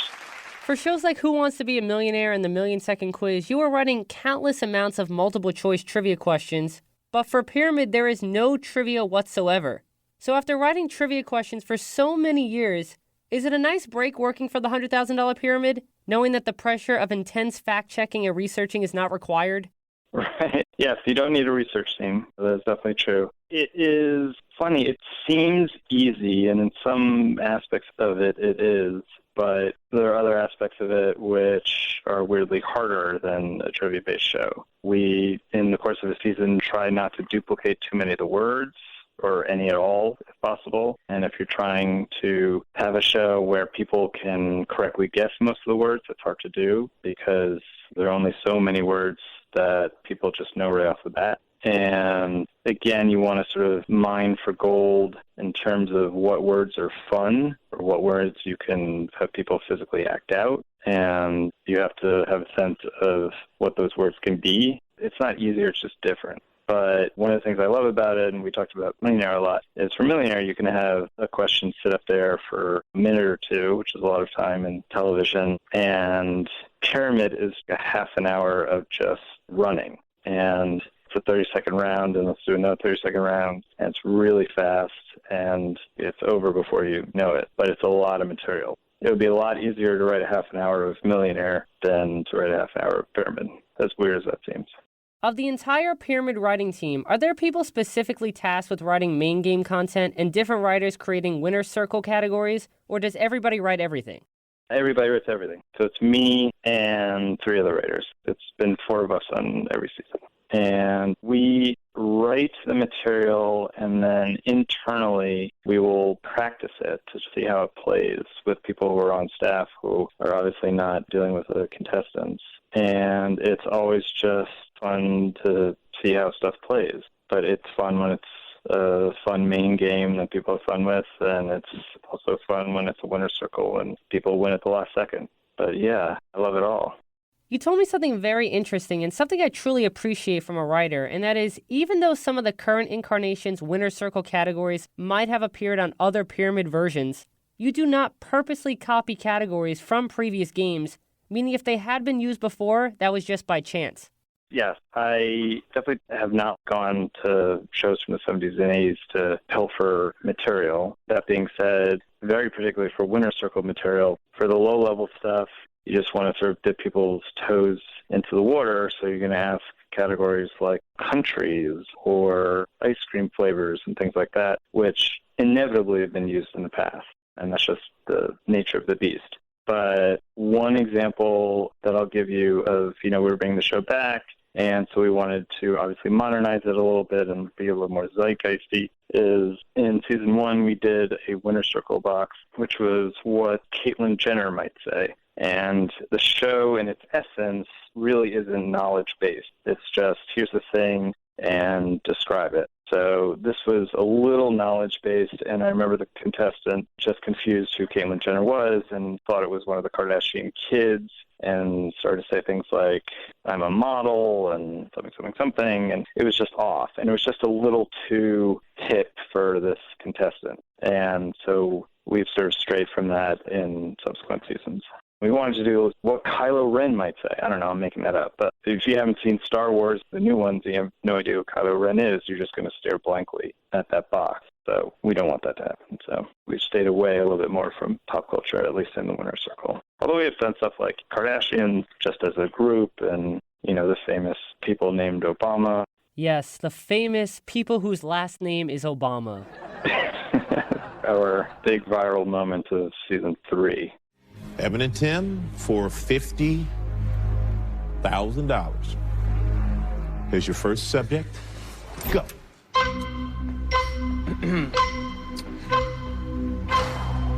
Bin Laden.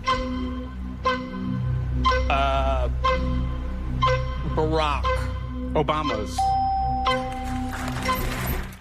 Now I want to talk with you about the current pyramid tiebreaker, which has been a controversial topic for many longtime pyramid fans. I know that the original pyramid tiebreaker is not used for the current version of the $100,000 pyramid due to episode timing, but from a writer's perspective, are you a fan of the new tiebreaker, which is whichever team got their answers in the fastest time moves on to the winner's circle? Because in my view, it's not the fairest way to handle a pyramid tiebreaker due to the fact that some of the categories in a game are designed to be faster-paced clue-giving categories.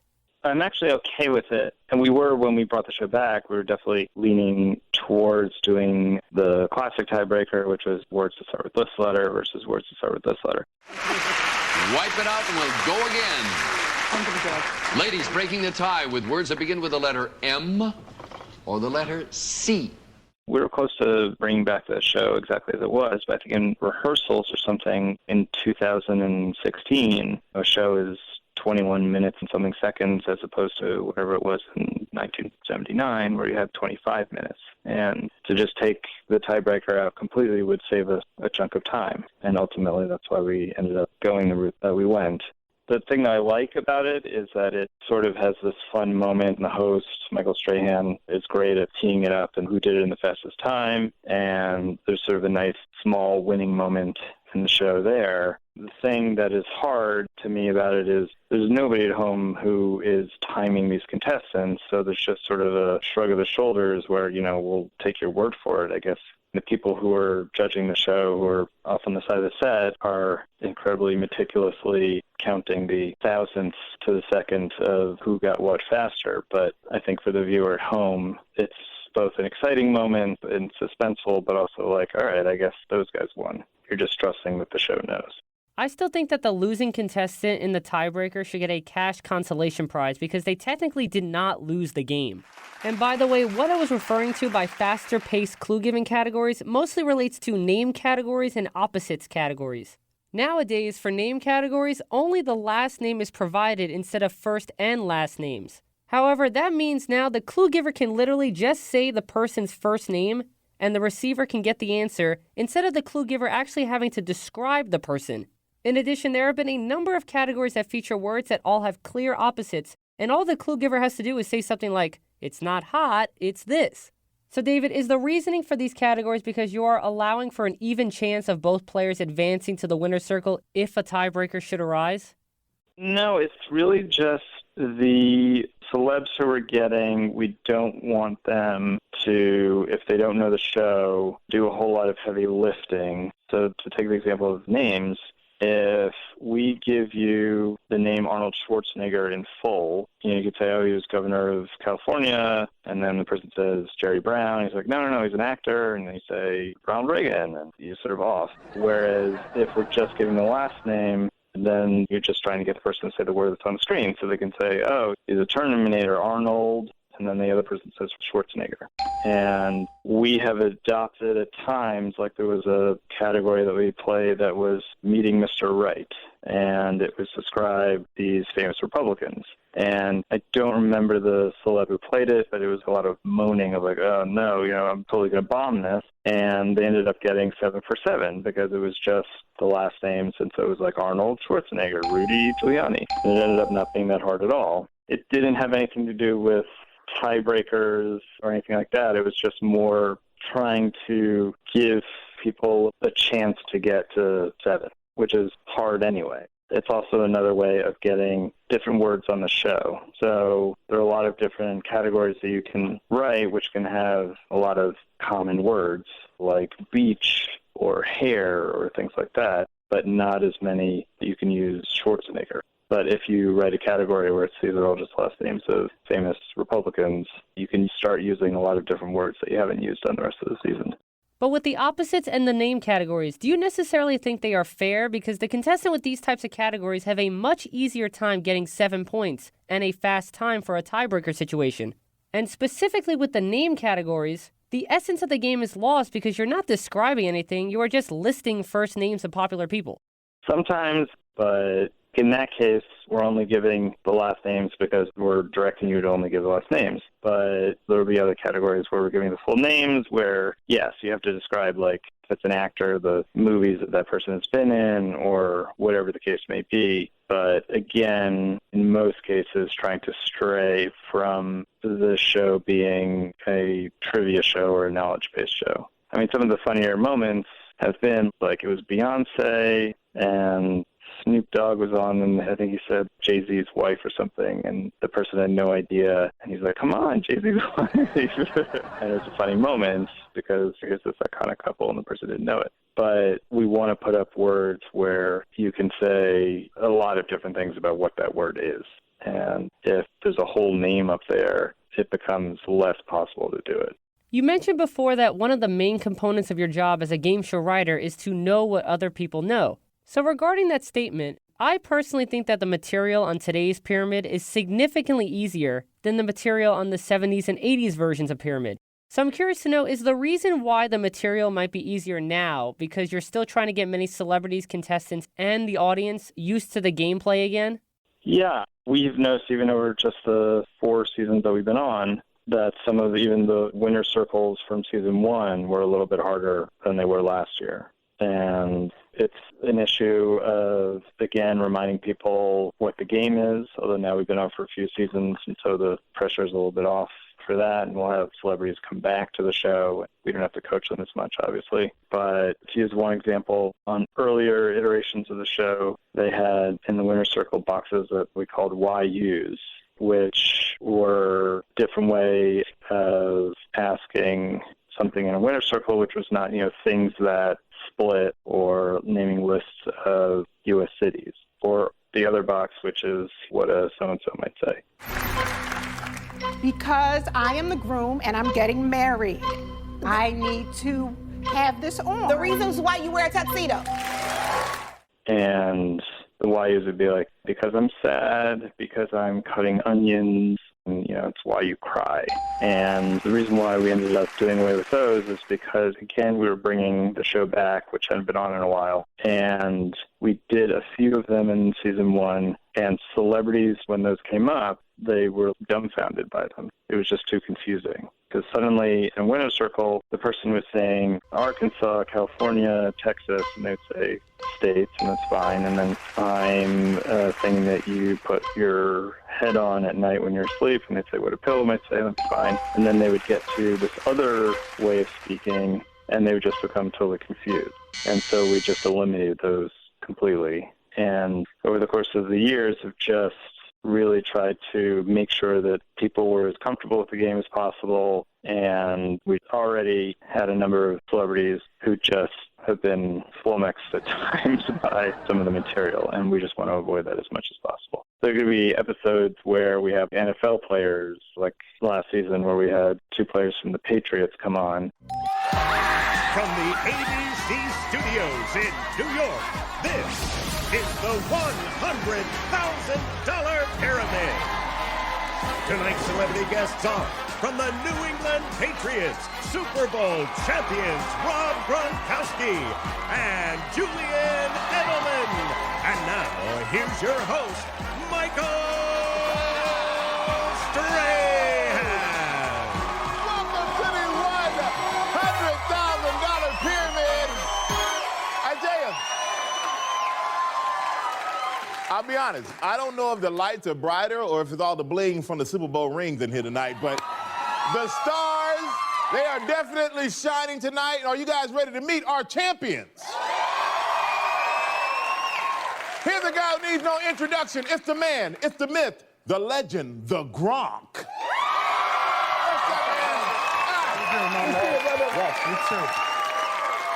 You're playing against your teammate, Julian Edelman here, but I know another one of your teammates, Tom Brady, the quarterback guy that throws you guys the ball. So I asked him, I said, Tom, who is the better player out of Gronk and Edelman? And I let him put it into his own words. Here's his answer. Check it out. What's up, Michael? I hope you guys are having a fun time tonight. You got a couple of my boys there with you. They're smart, charismatic, funny, handsome, but it's obvious there's a better player between the two of them. It's clearly...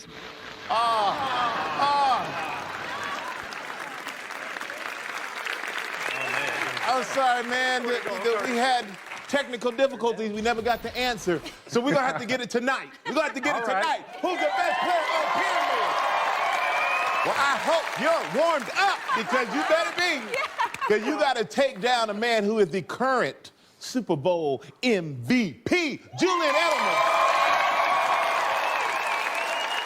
Hey, you sing a little song to Gronk in the locker room, man. Yeah, you know, sometimes everyone needs a little pick-me-up. So I used to say, he's big, he's bad, he's a big bad Gronk! Right here, baby. Yeah. And nobody really had very high expectations for like awesome gameplay. But on social media after that episode, people were like, whoa, those guys were not familiar with the English language. And we just always have to be sensitive to that. It's like a skeleton. A scarecrow? No. A Jack the Ripper. No, so close. Pass. It's, Go. The sprinting African animal with the spots. Tiger. The flaming hot Cheetos animal. He's really fast. Pass. Oh. It's like a shooting star. It flies across the sky. Shooting, Pass. It's one by itself. It's a type of animal, and Rhinoceros. No. Pass. Rhymes with porn. These triangular-shaped things. They build them. They're huge. Huts. Animals have humps on their back.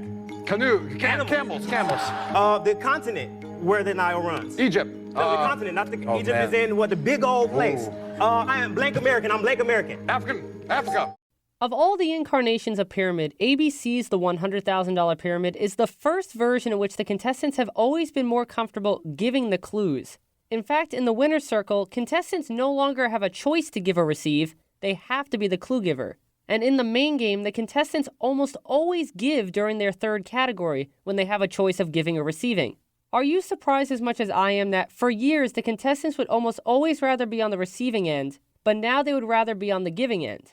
Completely. I mean, I'm tempted to name names, but I won't. a lot of celebrities truly, in some cases, come in that morning to do a taping and have to be reminded of a refresher of gameplay, et cetera, and then suddenly we're throwing them into a situation where a lot of money is on the line for their partner, and they could potentially blow it by not giving good clues. We just don't want to put that kind of pressure on them. Whereas the contestant, once you're on the show, you're training, you're practicing and practicing. And I think it's the right decision to let the celebrity sit back and let the contestant do the heavy lifting. But yeah, back in the day, certainly in the syndicated version, if you had really great celebrity players, they loved to give. And I'm sure in a number of cases were actually better than the actual contestants. Because if you had Billy Crystal coming in and doing a tape day of 5 shows, he was just doing show after show after show and then just had the language of the show in his vein. So I would want him to give. Excellent choice of celebrities, Billy Crystal. Oh, well, thank you very much. Push-ups. Exercises. To be or not to be? Shakespeare, Hamlet. Patton. Generals, Custer. Georgia. 8. Numbers, figures. Monkeys. Things in a barrel. Old flowers. Wilted thing.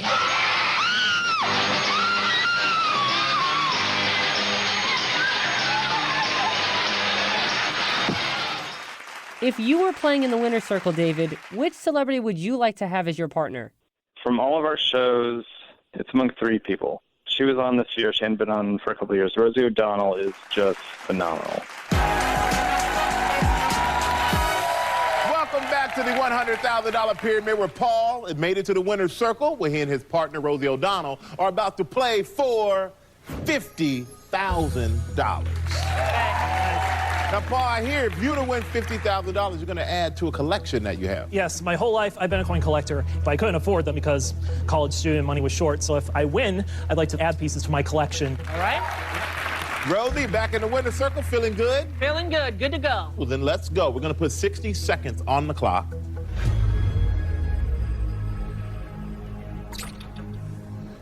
Paul, for $50,000. Here's your first subject. Go. Winter, summer, autumn. Seasons. Yes. Abstract. Kinds of art. Yes.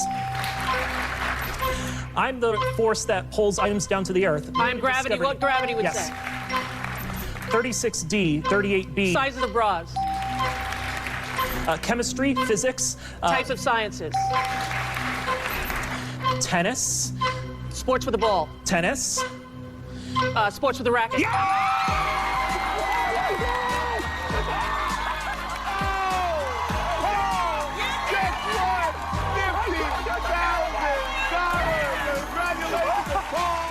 And I think she did 2 shows this season. I want to say, I'm not making this up, that in the main game, she didn't miss a word. She's just an awesome player. So it might be her. It might be Leslie Jones, who I adore. Here's your first subject. Go. Spot, Toto. Names of dogs. I'm the last month of the year. December. Hearty, a chuckle, a giggle. Things that laughter. His red nose, his colorful outfit, his big bow tie, his huge shoes. A clown. A bull, a unicorn. Things that charge. A unicorn. Things with a horn.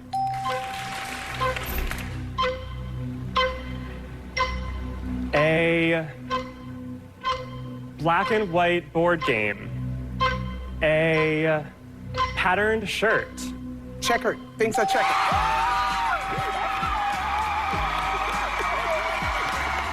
They did it! Congratulations to Jesse! He just won $100,000 with his partner Leslie. And I would have her on for every single episode of every show. She is just like a quadruple threat. She's a great player. She's great television. She gives her all, and she's won a ton of winner's circles. And I don't remember how many she's won. She was not on this season, but I love Yvette Nicole Brown. just a phenomenal player and incredibly lovely. And when Michael's like, all right, 30 seconds on the clock for a main game or for the winner's circle, 60 seconds on the clock, she just locks in. She really locks in. She's a total gamer. And yeah, it might be her. I'd say one of those three people. Yvette, describe these words that end with the letters A-T-E. Okay. Like concentrate. Okay. So concentrate. I thought it might be food. I may have chosen wrong. Let's go. Well, let's put 30 seconds on the clock. Ready? Yes. Go. If you're not early, but Late. yes. I don't love you. I Hate you. Yes. Food comes on A. Late. Yes. Ohio is one of them. State. Yes. If I give money, I Donate. Yes. If I'm fighting and we're opponents in a political thing, we're gonna sit and we're gonna Debate. talk. Yes. I'm this. Shake. No, but it's women use this. Wait. Women use this for pleasure. Vibrate. Yes.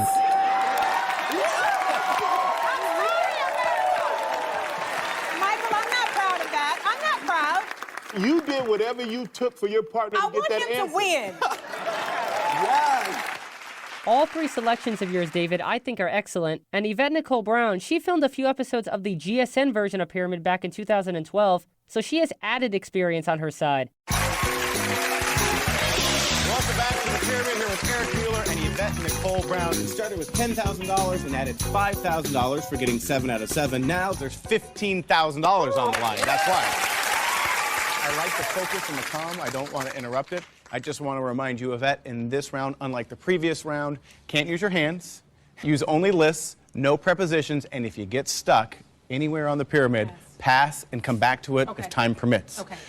All right, $15,000 on the line. Stop it. 60 seconds. Here's the first subject. Go.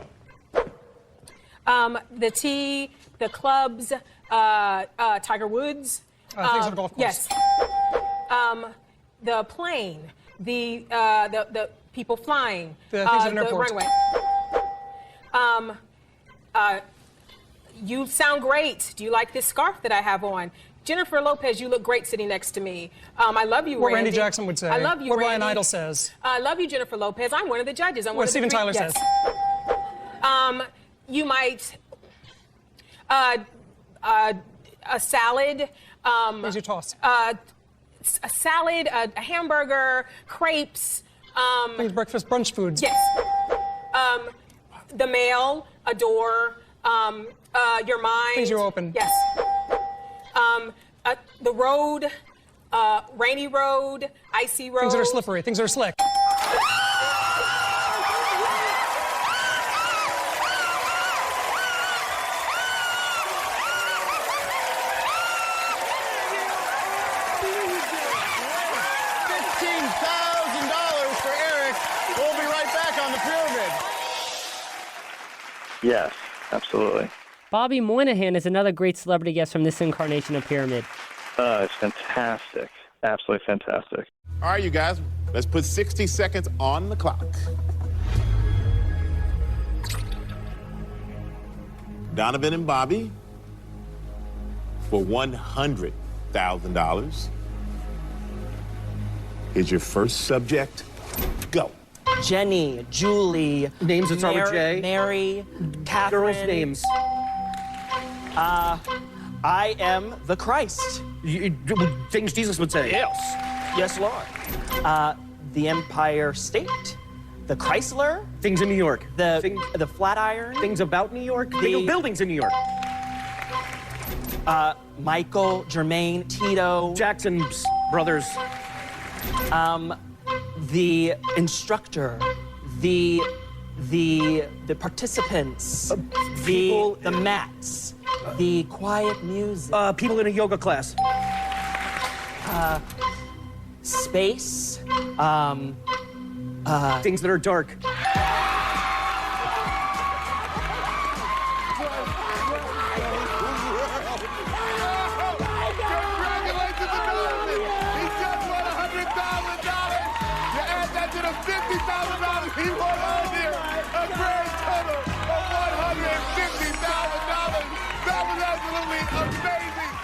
One of the beautiful things about Pyramid and the format is because it's a timed round and it's for money, you are just going to say the thing that is off the top of your head, and it just makes for great moments. We discovered Pete Holmes this year was phenomenal. Well, that's just adding pressure. Of course. Can't make it easy. Chris and Pete for $50,000. Here's your first subject. Go. 12 o'clock. Things on 1 the clock, times. Icing. Birthday Parts of a candles. cake. Oh, I'm the thing you go through when you're 13 and... Bar mitzvah. No, your body's changing. Puberty. Oh, Alex Trebek. Game show host. Things you might see at numbers. Jeopardy. A eye patch, a wooden leg. Things a pirate has. Pete Holmes. Comedians. Funny people. A comedian.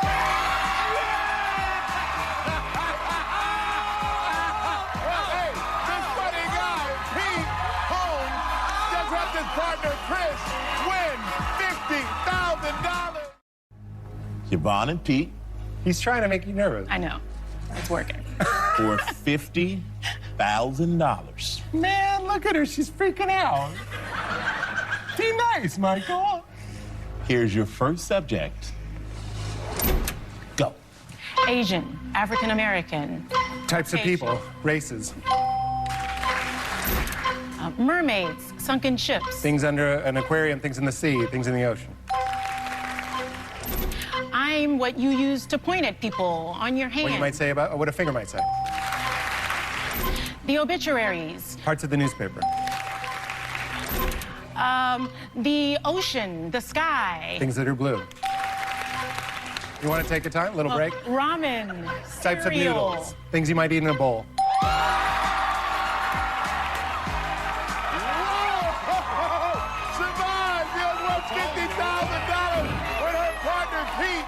Congratulations to the vote. Dance it out, my man.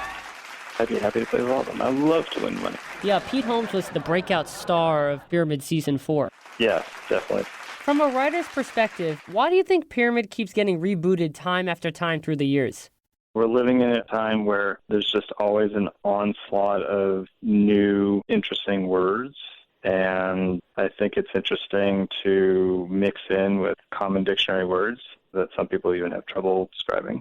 All this new language that is being brought to the culture, and to see how people react to them and how they describe them. And sometimes you see something, again, that's a newish word and you blank on it, and other times it's the easiest thing in the world. One example is we had a category, popular dances, and the last word was dab, and the contestant just started sort of lightly touching the desk or their partner, and they were trying to guess what it was, and time ran out, and Strahan was like, look at me, and he just did a dab, and he's like, what did I just do? And the person got it. And that can only happen if you continue the show into 2018, 2019, 2020, and beyond. Language evolves and takes on new meaning, and will continue to do so, and it'll be fun to play with language this year and whatever years to come. Before we get to the game, I want to ask, are there any game shows you've written for that we haven't talked about yet? We haven't talked about this. I was a head writer in a show called The Joker's Wild with Snoop Dogg. Joker, Joker, Joker. Time for some church. Hello? Remix. Can I get an amen? Hide your remote. You're not gonna need it for 30 minutes. It's time for the Joker's Wild. Make some crazy noise for your host, Snoop Dogg.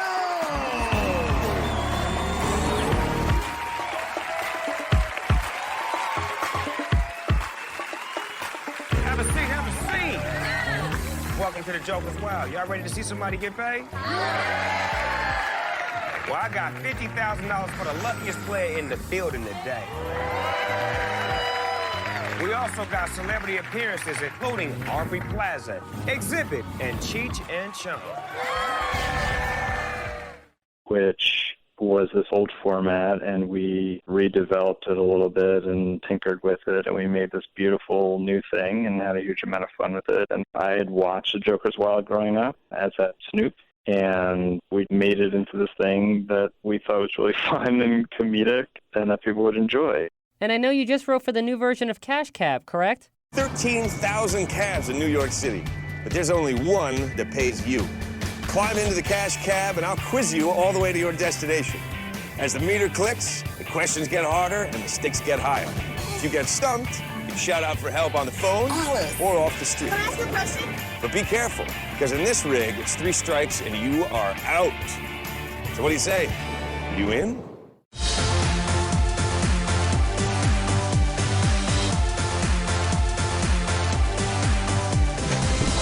Hey, how's it going, guys? Good. We're going to Brother Jimmy's on 32nd and Lex. Oh, Brother Jimmy's. Yes, please. You guys are in the Cash Cab! Oh my God! What? Looks like My we got mom's you. gonna love this. So what do you say? Do you guys want to play? Yes. Yes, please. All right, let's take a ride in the Cash Cab. Okay, here we go. So what are your names? I'm Tyler. I'm Michael. Tyler and Michael, welcome to the Cash Cab. 42 blocks. Let's get started.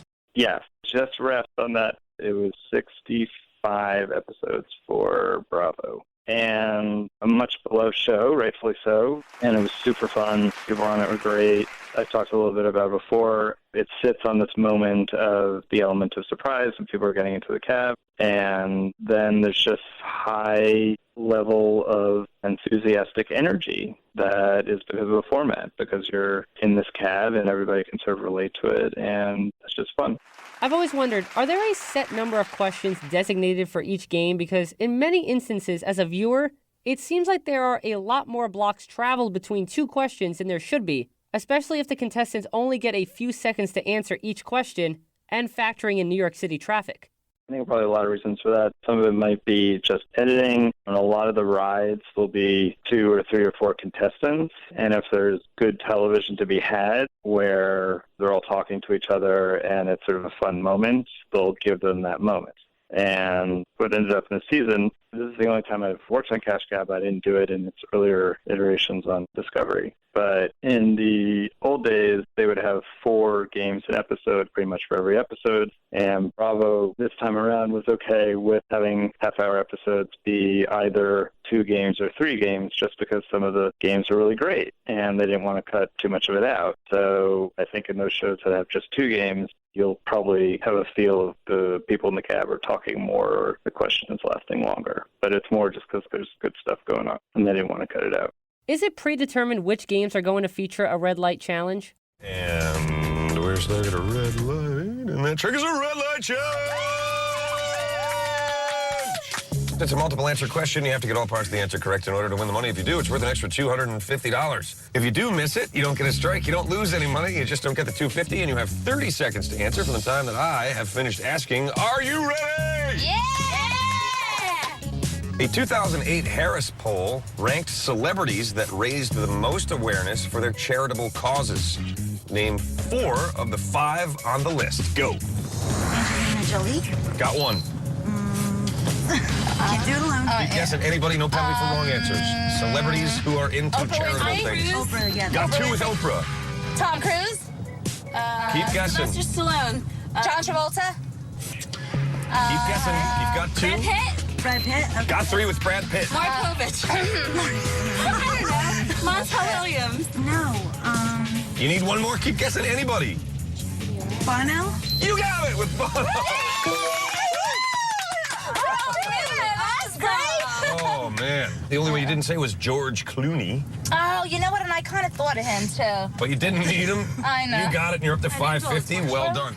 No, it all depends. Sometimes we'll get a red light challenge, and then again, just for time issues, if they didn't get it right, they might not even play it. But no. Again, some people will have longer rides because they're getting to 96th Street, but no 2 games are the same. As with any great game show. Yes. Well, David, we have reached my favorite portion of the game show, and it is rare that I get a chance to actually be a player in a game featured on the game show, but that is exactly what is going to happen today. It is time for the game of the day. game of the day. And as I mentioned at the top of the show, I have enlisted the help of a friend of ours to create a special pyramid-themed game for both of us to play. Well, I can now reveal who that friend of ours is. It is the $100,000 pyramid game producer and judge, game show expert, and two-time guest on the game show, John Ritchie Jr. So thanks to John, right here on the game show, we are about to play the Winner's Circle. The Winner's Circle. And here's how the game works, David. I told John you were coming onto the game show, and I asked him to create 4 Winner's Circle rounds. Now, the reason I asked John to create them for me is I knew I wanted to play Pyramid with you for the game of the day, but I wanted to be just like every contestant or celebrity guest, not know any of the categories before the game starts. So besides you and I, one of the few other people I know who can create legitimate pyramid games is John. So I asked for his help, and he graciously said yes. So John created 4 Winner's Circle bonus rounds that you might see on an actual episode of Pyramid. As you know, there are 6 categories in every round, each progressing in difficulty, and the goal is to get to the top of the pyramid in less than 60 seconds. I'll be giving the clues, and despite this being a radio show and nobody can see me, I'm assuring you and the listeners that I'll be playing by the rules. So I will not be using my hands, and just like on the show, I can only give a list of the items that fit the subject. If I get too descriptive, I have to disqualify myself and forfeit the top amount of points we could win for that round. And since we're on the subject of points, each category increases in point value. The first category is worth 50 points, the second 100 points, the third 150, then 200, 250, and the top category is worth 300 points. However, if you can guess all 6 categories and we make it to the top of the pyramid in 60 seconds or less, the round is worth 2,000 points. Now, as a partnership, we're going to play all 4 Winner's Circle rounds. And if we can accumulate a total of 4,000 points or more, we can declare ourselves Winner's Circle winners. Now, I've played the Winner's Circle when legendary pyramid celebrity player Teresa Ganzel was my guest on the game show, and unfortunately, we lost. Aww. We were only able to earn 2,500 points, so this is a redemption game of the Winner's Circle for me. And just so everyone knows, these are all brand new rounds that John has created for me. And to reiterate, I have not seen any of the answers beforehand. In fact, I am opening up the document containing the 4 Winner's Circle rounds right now, and the first time I see every answer is during each round's playing. So David, are you ready to get to the top of the pyramid with me? I'm ready. Then let's play the Winner's Circle. So I just opened the document for the first time, and we are going to start with Winner's Circle round number 1. Remember, David, we need 4,000 points total by the end of the 4th Winner's Circle round to win. 60 seconds are on the clock. And here is our first subject. Go. The faucet. Things in a sink? Yes. Bubble, spearmint. Bubbles? Things to do with gum? Chewing gum flavors, correct. I am the capital of England. What is London might say? Correct. You snap them. Your fingers? You do with your fingers? Yes. A mosh pit. Oh, things you dive into? Where you wrestle? Things at a rock concert? A rock concert. Where people dance? A music festival. Places people dance, places people we'll pass. Rock out. We'll pass. A judge, the Pope, people wear robes. Yes. A concert, a rock concert. Things that are loud. Yes. Fantastic clues. Thank you. So after the first Winner's Circle round, we have 2,000 points. Oh my God! That's actually the first time I've ever made it to the top. So I'm so happy. We have John Ritchie to thank for that. Yes. All right, so we have 2,000 points. So if we make it to the top now, we win. Okay. Okay, you ready? Okay, I'm ready. It's amazing that we made it back to the Winner's Circle and we're the same team. Yeah, I guess it's the magic of playing the Winner's Circle on the game show. So this is round 2 of the Winner's Circle. 60 seconds are back on the clock. And David, for a Winner's Circle Game of the Day win, here is our first subject. Go. Shell, Gulf, Mobile. Gas station? Yes. Breast.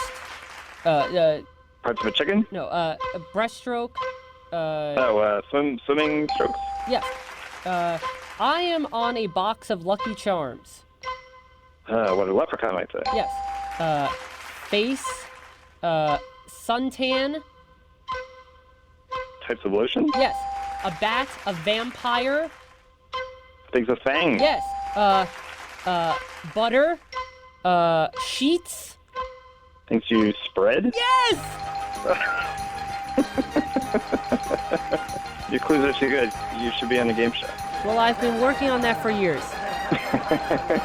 Well, if you can't be on one, you might as well work on one. Exactly, and at least I have that going for me. David, with 4,000 points after just 2 rounds, we have won this game of the Winner's Circle.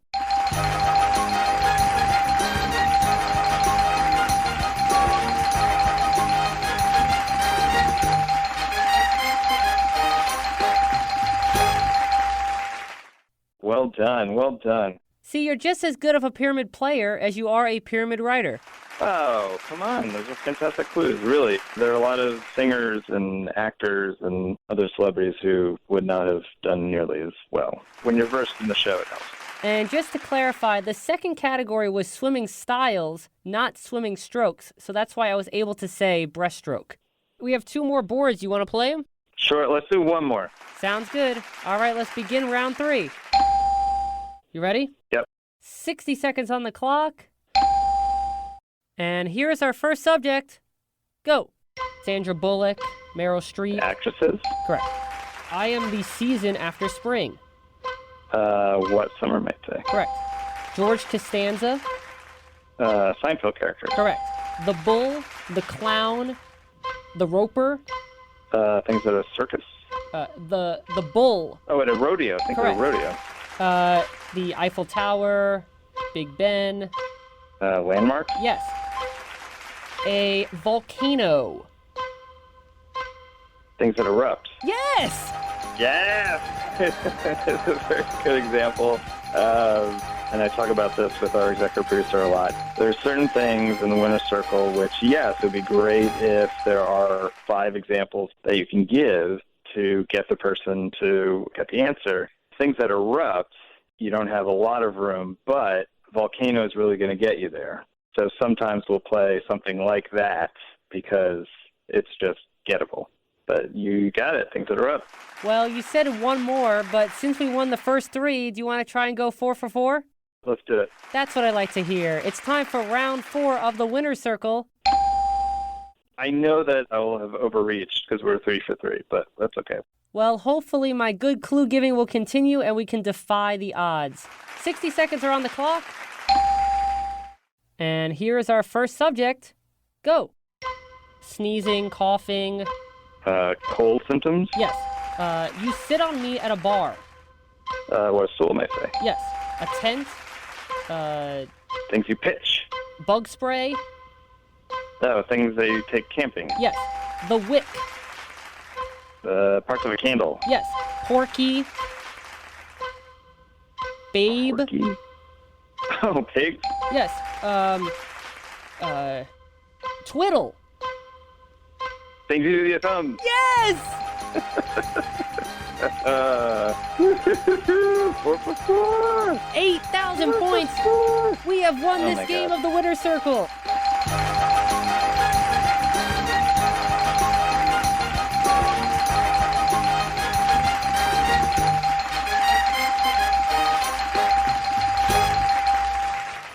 Oh my God. When you have Billy Crystal on, just say he's got some tough competition.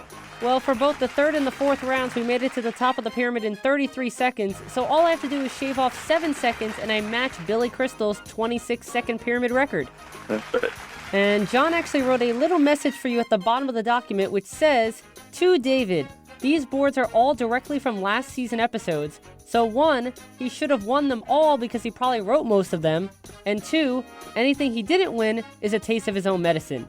Love, John Ritchie." I love it, and I love him. That's fantastic. Yes, a lot of those were familiar, but you gave probably as good, if not much better clues than a lot of people gave on the show. Thank you so much. I truly appreciate it. I wish the chair I was sitting in was red and I actually won $300,000. But you know what? I'll gladly just take the win. It was going way back to the beginning of our conversation. There was some season of Millionaire where they did Walk On and Win or something like that, where you were in the audience and the light would shine on you and you would just go down and you'd be the next contestant. Welcome to Millionaire from Walt Disney World in Florida. It is Walk In and Win Week, and this crowd is going crazy here. You know what? They have good reason to be excited because they could go from their audience seat to our hot seat in a matter of seconds. Over 1,000 people filed into the park in the wee hours of the morning where we held a random drawing to fill this audience with people who now have a chance to win $1 million. Number 963, 963. See you in the hot seat. And now that you are all here, I am not going to make you wait another minute. And some of us went over for the taping because they weirdly had empty seats in the audience. And I think I was a researcher still at the time, and I turned to the person who I was working with, and I was like, if the light shines on me, I'm going to go down there, I'm going to win $1 million, and I'm just going to take off to JFK and get on a flight and get out of the country. But I'm winning my million. But the light never shone on. Somebody was tipped off. Well, the light ended up shining on you today. Well, thank you. You too, Bradley. I appreciate that. Hopefully we'll get to do this again on the actual set. Yes, we should definitely make that happen. And that was the game of the day, the Winner's Circle. The Winner's Circle. Well, David, I truly hope you enjoyed your time today on the game show, chatting with me about your game show writing career, because I certainly enjoyed it. Thank you, Bradley. I appreciate it. It was great. It was like a walk down memory lane as well as a look into the future. And you always have an open invitation to join me again if you want to talk some more, or if you just want to sit in the brightly lit circle of Wyndham. I love it. I like the brightly lit circle of Wyndham. Let me live there, please. That was the original name of the Winner's Circle, but they realized it's too theatrical, the brightly lit circle of Wyndham, so I think we call it the Winner's Circle. Makes sense. Well, David, thank you again for joining me on the game show, and I look forward to working with you again on the upcoming Season 5 of ABC's The $100,000 Pyramid. Awesome. Totally. Thank you, Bradley. I really appreciate this. Alrighty, take care. You too. All right, bye-bye. Bye. Well, that's going to do it for this episode of The Game Show. My thanks once again to game show writer David Levinson Wilk for being my special guest today. Also, a special thank you to game show producer John Ritchie Jr. for preparing the Winner's Circle subjects for this episode's Game of the Day. Now, as I mentioned at the top of the show, this is episode number 41 of the game show, which means there are 40 other episodes of the game show that have aired. And in case you've missed any of them or want to listen to them again, all you have to do is log on to www.soundcloud.com/Bradley_Clarke. That's BRADLY_CLARKE/sets/The Game Show. That's www.soundcloud.com/Bradley_Clarke. That's BRADLY_CLARKE/sets/The Game Show. Plus, don't forget to like The Game Show starring Bradley Clarke on Facebook and follow The Game Show starring Bradley Clarke on Twitter using the handle @TheGameShowBC and #TheGameShow. But of course, be sure to tune in next time for another exciting episode of The Talk Show, all about the world of television game and competition shows, The Game Show.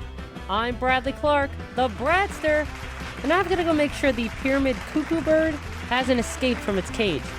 Bye for now. All of the $100,000 Pyramid sound cuts and audio are courtesy of the ABC Television Network. This edition of The Game Show was created and produced by Bradley Clarke and was recorded at the WRHU studios. This is Austin Angelo speaking.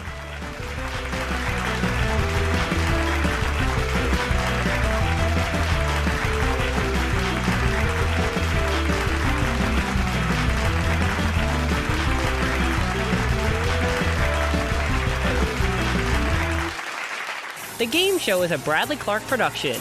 Get your game on.